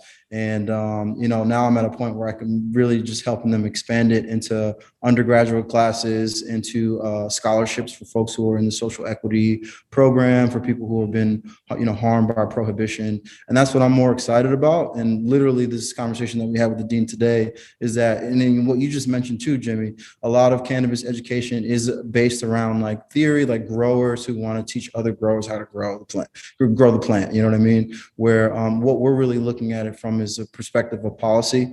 and really educating those that are in municipal or even state officials. You know, in some of the classes that I've had students who were police officers, which is the craziest thing. I had a police officer in my class, the chief of police during the George Floyd thing, and this guy was missing homework, and I had to tell him, like, I understand what you're going through. Like, it's a hard time to be a cop right now. Here we are, this black kid telling his student who's a police officer, like, take your time because the world's in, like, you know, going through crazy times right now. But, like, you know, having city councilors in the course, you know, state reps in the course, really just trying to understand like what regulations and the framework of cannabis looks like from a municipal and a state level. So yeah, I think that's what education is really about, especially with Clark, is looking at it from the perspective of institutionalizing it, and normalizing it, and putting it next to other majors and minors, if you will, as opposed to like one-off, you know, cannabis institutions that just come out of nowhere. So I think that's what's, you know, what we're going to see more of. Definitely more programs that happen within, you know, normal institutions like colleges, for sure. Yeah, and actually, I'm encouraged to hear that the class was made up, or some of the people in the class were law enforcement, were local officials who are looking to get education. You know, you talk about an entrepreneur, and this is about budding entrepreneurs. Wouldn't a traveling educational workshop for state legislators be a good thing to kind of get into? Anybody want to take on that role? Because Lord knows, I think we need that. David, I know you have a friend in the room that has a question for the group. Am I right? You want to take over and bring him in? Thanks, Jimmy. So Adel's joined us. He's actually he's like pre-budding entrepreneur. He's a seed hopefully about to pop, but he's got a question for Jaison and Desi. So, Adel, why don't you unmute yourself? Jaison, you too. And Adel, one of the things we're looking to do, and Adel, you're our test case here, is to allow people who are watching the show to come in and ask questions. And we're hoping to start that within the next month or so. So you're going to be the test case for us of an audience member who we kind of already knew in advance, who we brought in, and go ahead and pose your question. He's a plant. It's okay. You can call him that. A clone, if you will. Go ahead, Adel, and make sure you got to unmute, Adel. Yep, I was just letting you guys finish up. First and foremost, thank you so much for having me. And then just quick little, it's pronounced Adel. Just, you know, I had to just kind of, people mess it up all the time. My apologies. Yeah. No worries. It's just for clarification. But yeah, my question to Desiree and Jaison is that, you know, you guys have been in Boston, coming in, like, I've taken my social equity license outside of Boston, and it's been a lot easier of a conversation to have with cities and towns outside of Boston. And simply because knowing the political landscape and the history of how Boston has operated since, you know, this has come into fruition, cannabis in Mass State has come into fruition, it's very intimidating. So just a little bit about, you know, just a little insight from you guys about what that process is going into the BCC putting in that application, and then what that looks like, and, you know, what that experience was like, be, you know, phenomenal to, if I could hear from you guys. You want to do it? So, all right, Boston. When you talk about Boston, you're talking about certain major neighborhoods: Dorchester, Roxbury, the Polish Triangle. These are all very tight-knit communities, right? Everybody that's from there, that lives there, is basically from there in a sense. I'm in Los Angeles, and I could tell you that all my friends in Los Angeles, none of them are from Los Angeles, right? Boston is very local in that sense. So really, our process really did start on the ground. My brother owning 2 restaurants on Dorchester Avenue, and him being like the face of that little block where Antonio's Pizza and Boss Burger are, was really the catalyst for it. Having that strong community ties, having relationships with local politicians, I mean, city councilors or people that want to be city councilors, that really helped a lot. What also helped was that he's from Dorchester. So going into neighborhoods like Dorchester and saying, I'm a local business owner who's been affected by the war on drugs, and I want to open up this neighborhood's pot shop. Really, I mean, who could say no to that, right? You slap a name like Massachusetts Citizens for Social Equity on the LLC, and then it's really hard to get a no from local politicians. So if you're coming into Boston from outside Boston, I would suggest that you get a Boston partner and somebody from the community that you want to open up in, and really go to start at your local civics, start at your local Main Street program. You have to build these relationships. They take time. And after a while, when people see that, you gain their trust, they're willing to support you if they believe in your vision. Yeah, we had to present over and over at civic associations. We continue to update our presentation based on the feedback that we got from the community. Just like Jaison said, whatever they wanted, we definitely wanted to take the easy route in trying to get to the HCA process. I remember I was 4 or 5 months pregnant all the way until I was 8 months pregnant, walking around the neighborhood, collecting support forms, talking to people. A lot of people that declined the support forms really sat there and gave me their reasons why they didn't support it, and I definitely respected that and thanked them for their feedback. Knowing what the community's concerns are really important, because once you're able to address them, then that's another barrier that you're able to jump through and achieving your goals. So cool. Well, so just to kind of elaborate a little further, I'm from within within one of the towns in Boston, specifically around the Mattapan area, right? And then the person that's partnering with me he's had a business there for 30 plus years. So the question is geared more towards the actual process. So like putting in the applications to BCC and then being reviewed by the city, like what's that like, and what does that process entail? Oh, okay. Yeah. So if you're set up like that, so you start at ISD, right? You're going to get a refusal letter from Inspectional Services Department. You're going to need to contract an architect to get you at least a existing plot plan, and what you're proposing. You will get a rejection or refusal letter simply because every marijuana business is required to have a conditional use permit. And to get a conditional use permit, you have to go before the Zoning Board of Appeals. So you start at ISD, you end at ZBA, Zoning Board of Appeals, and in the middle there, you have the Boston Cannabis Board. The Boston Cannabis Board will look at your application, look at if you qualify for the Boston Equity participant qualifications through your applications. Do you reside in Boston for the last 5 to 10 years? Do you have a arrest record for marijuana? Different factors to determine whether or not you're an equity applicant. And then once you have all of that together, you get reviewed by the Boston Cannabis Board. They vote on your application. Once they vote on your application, your entity will then be granted a host community agreement. Once you get the host community agreement, then you get a date with the ZBA. Yeah, I would say also just really look at what their requirements are for the community outreach part of it, because they do look at that, and having people show up to your meetings, all your supporters, making sure you forward them any support letters, any letters of support from civics and local politicians. Just they really make sure that the community outreach part of it requirements have been met. So. Mm-hmm.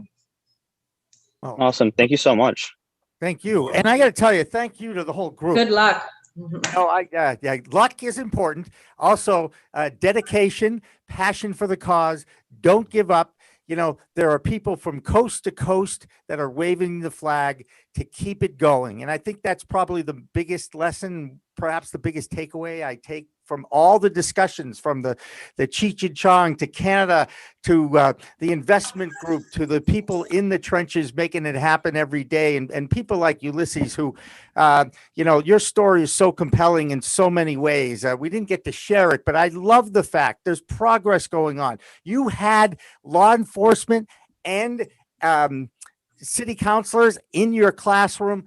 They obviously are trying at least to understand what perhaps many of us have learned for years, that there is so many benefits to this plant. Getting to know the plant is a challenge no matter what level you're at, even if you've done it for 30 or 40 years. I'm still learning about this plant and taking it different ways and how to use it properly. But it's the desire to be enlightened, the desire to have it be part of your world, and to learn how you can perhaps make it all a better place. And that's what we try to do here with this open forum every Friday live. We call it the Green Rush. David Rabinovitz, you're the one who drives these themes, and I give you a ton of credit because of it, because I love the people that you're able to bring to the table to share the ideas with everyone here. So I get to wrap this whole thing up because we do our news on Fridays at 6 o'clock. It's called Weed Talk News. It is a roundup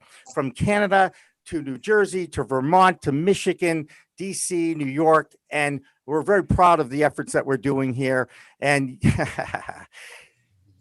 right back at you, Ulysses. Thank you so much. Thanks for watching. We'll be back here again next week. Thank you. And for everybody here, Danny, again, great to get to know you. And by the way, Celtics, Golden State Warriors tomorrow night. There's a pre-roll on the table. The winner gets to share it. All right? Are you there? Yes. Thanks. All right. Fair Bye, enough. Have a guys. good week, everybody. Remember, Yeah. it's a whole new world of weed out there. Use it responsibly. Thanks for watching. Thanks for listening.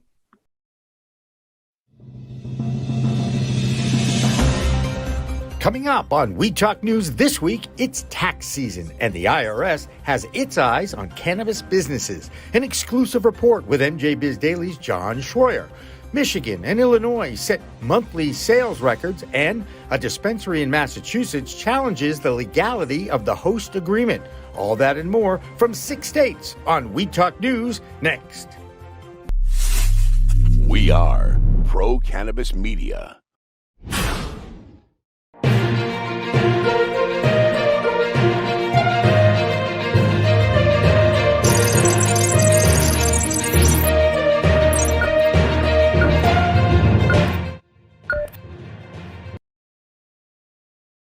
Hi, everyone. Welcome to We Talk News. I'm Jimmy Young from Pro Cannabis Media. Every week, we share dozens of stories related to the cannabis industry from our location in Massachusetts to California and beyond. While federal legalization or decriminalization efforts are going on in Washington, D.C., cannabis reform has been pushed way down on the list of priorities by the Biden administration. Majority Leader Chuck Schumer still has reform legislation on his to-do list. But the story out of our nation's capital this week concerns the IRS and some great reporting by our friends at MJ Biz Daily. That organization got its hands on 200 pages of public documents through the Freedom of Information Act and found that the IRS has been unfairly targeting cannabis businesses. Joining us now in We Talk News is John Schroyer. He was one of the intrepid reporters who requested this document from the IRS that led to this, well, an expose or a report. John, thank you so much for joining us here today. Happy to be here. Tell us, does the IRS target cannabis businesses? Yeah, absolutely. They've been specifically targeting the cannabis industry for a little over a decade now, at least, dating back to at least 2010, and they're at least two what are called compliance initiative projects that are still ongoing today. In the city of Detroit and at least in Colorado, but it could be expanded through the Western area, as the IRS calls it. So, yeah, they definitely do. It's in their financial interest, essentially. Now, of course, they have trainings that go on for these IRS agents who are looking for discrepancies or in these cannabis businesses. And I noticed in the article that they haven't really updated their presentation or their training since all these states have become legalized. You would think that there might be a little bit of a difference in approach, but that wasn't true, was it? Well, it actually might be. We don't really know for certain on that point because that's kind of one of the problems with the Freedom of Information Act. At the federal level is, there's no real way to ascertain by journalists like myself whether or not the IRS actually disclosed every document that is relevant. So they may have just decided to say, okay, here's a bunch of training materials.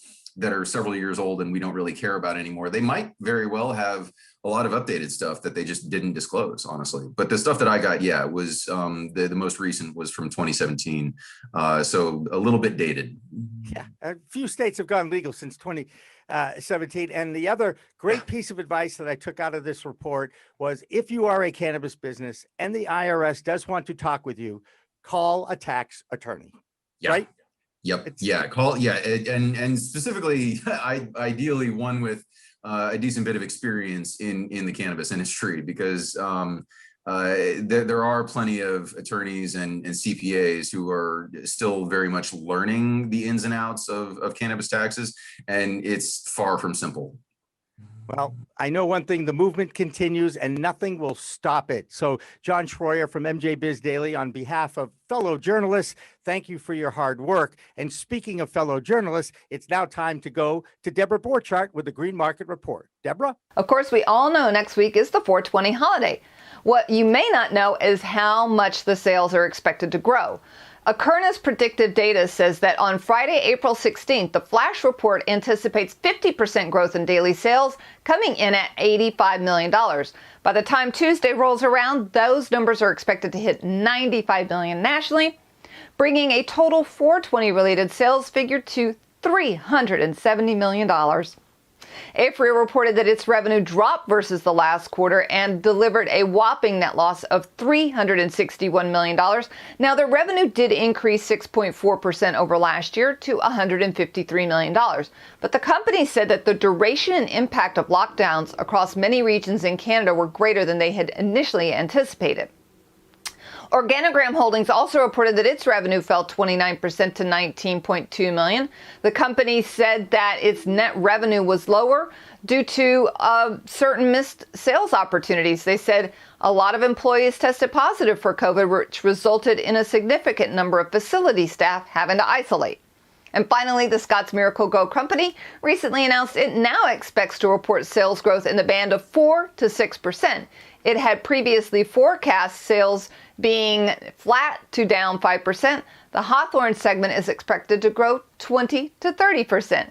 That's the big news this week. I'm Deborah Borchardt from the Green Market Report for Weed Talk News.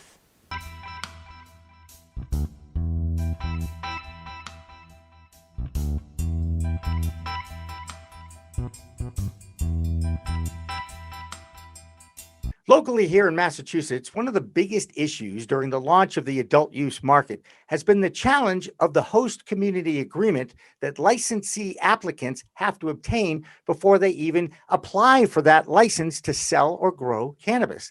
Now, a dispensary owner in Haverhill, Carolyn Pino of STEM, is suing that city over those community impact fees. She is hoping that they can actually challenge it and set a precedent that could overturn the existing law and taxation. Northampton, a progressive town in western Massachusetts, has dropped the controversial 3% impact fee collected from cannabis revenues in their town, explaining that the cannabis businesses are no different than any other business in that town. Now, let's check in with Tara Masu to see what's going on in New Jersey. Tara? I'm Tara Masu from Blazin' Bakery, and this is the New Jersey Report for Weed Talk News. The New Jersey Cannabis Regulatory Commission met for the first time this week. The CRC are the board who will set the rules and regulations for the New Jersey cannabis industry. With this meeting, the commission will now take over all medical regulation from the Department of Health, as well as start developing the rules for our future adult use program. In their first 45-minute meeting, the CRC identified 4 core issues of focus: promoting public awareness around new cannabis laws and public health-driven recommendations, establishing safeguards to promote the creation of safe, tested cannabis products, protecting patient access to those products, and the CRC's commitment to assuring social equity within the industry. Additionally, they broke down how the various departments in the commission will be structured and said they will need a few weeks to staff up those departments. CRC Chair Diana Hainu called it an incredible moment in New Jersey history and once again assured residents the commission will prioritize protecting patient access. Fellow Commissioner Maria Del Cid Coso also emphasized the CRC's prioritization of marginalized communities, women, minority, and veteran voices having representation throughout the process. In other news, this Tuesday, the New Jersey Supreme Court unanimously ruled that a construction company must pay the monthly medical cannabis bill of injured employee Vincent Hager. Hager's injury involved a truck dumping cement on him that resulted in a herniated disc causing him back and leg pain. The court determined that unlike private health insurers and government aid programs were not required to cover medical cannabis, private employers are not exempt, upholding the appellate court ruling from last year. I'm Tara Masu for Blazin' Bakery, and this has been the New Jersey Report for Weed Talk News. Michigan is quickly becoming a vibrant new player in the legal cannabis space, and they set another sales record in March. And Rick Thompson has our Michigan report. Rick? Hello, everyone. This is Rick Thompson from MICBD with this week's Michigan report for Weed Talk News. Michigan is a dynamic environment for cannabis advocates and entrepreneurs. While the debate rages on over controversial issues, including the legality of Delta-8 products and if regulated cannabis distribution centers can sell clones, the industry is expanding. More delivery services are opening up, a new financial institution is offering services, and in-person events are being planned once again.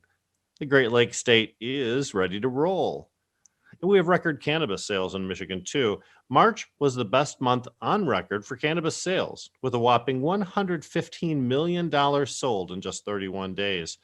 Perhaps more impressive, there were 1.4 million transactions recorded in that month, also a record. Will April be able to keep pace, or will it blow the doors off March? I think April will set a new record, considering we have the 420 holiday. Stores everywhere are doing discounts and offering freebies to their guests, and the industry is trending upward. The warm weather's hitting and the economy is slowly opening back up. Keep practicing COVID protocols, everyone. Let's grow our industry in a safe way. And that's it for the Michigan Report. I'm Rick Thompson for Weed Talk News. New Mexico Governor Michelle Grisham signed her state's adult use of cannabis law this week, and now the focus turns to Delaware, Connecticut, Rhode Island, and Minnesota as perhaps the next states to consider legalization and sale of cannabis. Vermont is legal, but that state is in a battle for control of their regulatory board. Profits seem to be more important in the Green Mountain State than patients. Here's our green nurse from Vermont, Jessie Lynn Dolan. Jessie Lynn? Thanks, Jimmy. I'm Jessie Lynn Dolan from Nurse Grown Organics and Vermont Cannabis Nurses, and this is the Weed Talk News Vermont Report. Vermont is cranking up its cannabis regulation structure. The newly appointed Vermont Cannabis Control Board is taking over the medical marijuana program from the Department of Public Safety. A 12-member advisory board will guide the Cannabis Control Board throughout that process. Unfortunately, the makeup of these boards is that none have any medical background at all. The medical cannabis community in this state is worried that the board's lack of knowledge means that going in, they will have no understanding of the needs from the medicinal cannabis community, how it works, or the plant itself for that matter. Right now, there is no designated seat reserved for a medical cannabis professional or even a patient. Patient advocates are starting to speak out about this issue. Up to now, the Marijuana for Symptom Relief Oversight Committee has been the only governing body tasked with looking out for the interests and welfare of the state's medical cannabis patients. But there are no plans for this committee to continue into 2022. Jim Romanoff, chair of the committee, spoke to Vermont Public Radio earlier this week, saying that as the new rules are developed, the medical program needs to be preserved, adding there's a lot of patients out there who are depending on it, so don't leave it behind. Now, there is a lobbying effort in the State House driven by the Vermont Cannabis Trade Association to add a 13th seat to that Cannabis Advisory Board by adding an amendment to the existing bill. That trade association works with 3 of the for-profit medical dispensaries in the state. If the amendment passes, it will literally put profits over patients. In the 17 years of Vermont's medical cannabis program, that group has never successfully advocated for or implemented any of the many needed changes to the medical cannabis program. Don't you think that if the bill passes and creates a 13th seat, it should be reserved for someone who has some medical background or is familiar with medicinal cannabis? This bill also is moving up the date of the transferring of control from the Public Safety Department to the control board from May of 2022 to July of this year. Now, there is a possibility that the new adult use program will absorb the medical programs fund rather than offering it to patients. Vermont cannabis patients already lost $300,000 this way in 2017. It's essential these amendments are removed from the bill before it passes. Advocates have launched a virtual campaign asking Vermonters to contact their legislators to help amend this bill. To take action and make some noise, and please do, visit VermontCannabisNerd.com or NurseGrown.com for blog titled Action Alert, advocating for Vermont's MMJ patients. That's the Vermont Report for Weed Talk News. I'm Vermont's cannabis nurse, Jessie Lynn Dolan. A federally funded research study by the National Institute of Justice concluded that biofluids like blood, saliva, and urine were not reliable indicators of cannabis intoxication. They went on to report that standardized field sobriety tests were also not effective in detecting cannabis impairment. With more from the nation's capital, here's Vote Pro podcast, Phil Adams with the DC Report. Phil? Hi, this is Phil Adams with Vote Pro Podcast, here with the Weed Talk News DC Report. Steve Fox, one of the key figures and staunchest advocates in the cannabis legal reform movement, died this week. The cause of death has not been disclosed. Fox was managing partner at Denver-based VS Strategies and a strategic advisor to the Cannabis Trade Federation. Fox is perhaps best known as the lead drafter of Colorado's first-in-the-nation adult-use legalization bill, which passed in 2012. In recent years, Fox served at numerous organizations, including the DC-based National Cannabis Industry Association and the Marijuana Policy Project, also based in DC. Fox was residing in Bethesda, Maryland at the time of his death. He was 53. Our deepest condolences to Steve's family and loved ones. Once again, Senate Majority Leader Chuck Schumer says a cannabis legalization bill will be introduced, quote, soon. At a press conference earlier this week, Schumer did not offer a timetable for introducing the legislation. He stated only that he and Senate colleagues are drafting the measure and that it will go to the Senate floor when it's completed. Schumer has been working with Senators Ron Wyden of Oregon and Cory Booker of New Jersey to craft the legislation. Last month, Schumer told ABC News that a legalization bill would be coming to the floor, quote, shortly. Former Republican House Speaker John Boehner says he's open to trying cannabis. Asked in the CBS News interview this week whether he had ever used marijuana, Boehner said, quote, no, I'm not a cannabis user, but then added, quote, I'm not ruling it out, though. In 2018, Boehner, along with former Massachusetts Governor William Weld, joined the advisory board at Acreage Holdings, one of the nation's largest legal cannabis corporations. In 2019, Boehner was the subject of controversy for his keynote address at the South by Southwest Festival in Austin, Texas. Social justice group Equity First Alliance protested Boehner's appearance as emblematic of the white male-dominated cannabis industry. Last year, Fox News host Tucker Carlson chided Boehner for being a marijuana lobbyist who is, quote, taking a paycheck for getting your kids to smoke more weed. That's the DC Report for this week. This is Phil Adams from Vote Pro Podcast. Don't you just love Las Vegas, Nevada? No wonder they call it America's favorite adult playground. Now that weed is legalized there, the big question is, where can you enjoy it? There are 2 laws being debated that could change that and allow social consumption lounges and perhaps social rooms attached to dispensaries. Because right now, you can't smoke it in public, you can't smoke it in your hotel. So you really have an issue about where you might consume that cannabis in Las Vegas. Now, stay tuned, believe it or not, because you might be able to actually buy it in Nevada. You may actually have a place where you can consume it legally in due time. Now it's time for the Illinois Report with Margot Vasili. Margot? I'm Margot Vasili from Margowana with this week's Weed Talk News Report from Illinois. Illinois continues to set cannabis sale records. In January and February, the average was about $86.5 million in sales per month. And in March, we've reached over $100 million in sales. That's beating alcohol, which is only about at $72 million. The state might just get to $1 billion in sales before the end of the year. The next big thing in cannabis looks like it's going to be infused beverages. Market experts believe that we'll reach about $2.8 billion in sales by 2025. Sure enough, Curaleaf is introducing its infused beverage within its 10 dispensaries in Illinois, Select Squeeze. It has 5 milligrams of THC, and many do prefer this over alcohol. 2 lawsuits are moving forward next week to provide full disclosures of the Illinois Cannabis Dispensary application scoring. The entire rollout of sales dispensaries licenses, including craft grows, infusion, and delivery, have been halted since last year, and many have filed suits against the state. Now only 2 are moving forward to provide the reveal of the inner workings of cannabis application scoring.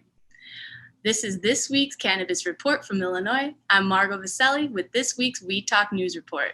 That pretty much wraps up our domestic state, so it's time to go north of the border to Canada for our international report. Here's MJ Biz Daily's international reporter, Solomon Israel, with the Canadian Cannabis Report. Solomon?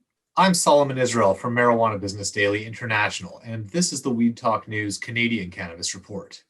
Shareholders of Canadian cannabis producer Aphria have approved the merger between Aphria and competitor Tilray, but Tilray has delayed its shareholders' vote on the merger.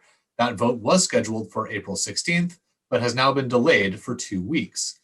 Meanwhile, Aphria posted a net loss of 361 million Canadian dollars for its third quarter.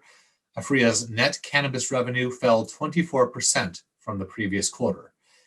And fellow Canadian producer Organigram also posted declining net revenue for its second quarter, citing falling wholesale revenue and a lower average selling price. Organigram said it had to shut down its production facility in Moncton, New Brunswick during the quarter after some employees tested positive for COVID-19, which led to, quote, missed sales opportunities.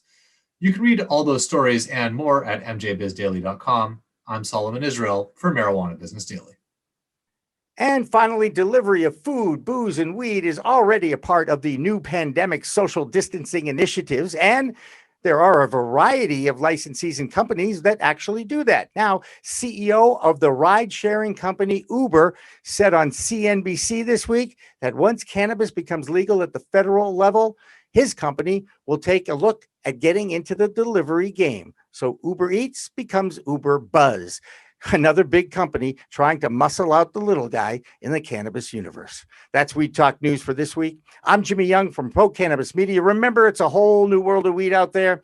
Use it responsibly. PCM TV is supported by Salient Systems, a world leader in video management security, and by Revolutionary Clinics, a medical dispensary where the patient comes first, and by Accounting Buds, your #1 CPA specialist for the cannabis industry.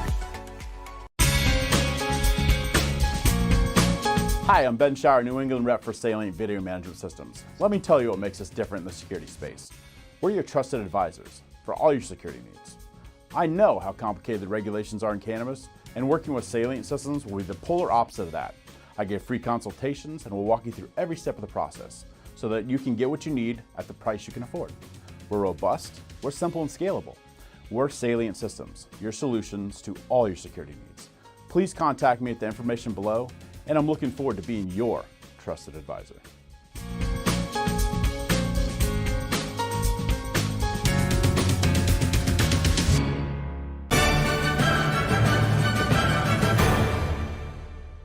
Weed Talk and In the Weeds are 2 productions of Pro Cannabis Media supported by Revolutionary Clinics, one of the top medical cannabis dispensaries in the Massachusetts area, now with 3 locations in Greater Boston, 2 in Cambridge and 1 on Broadway in Somerville.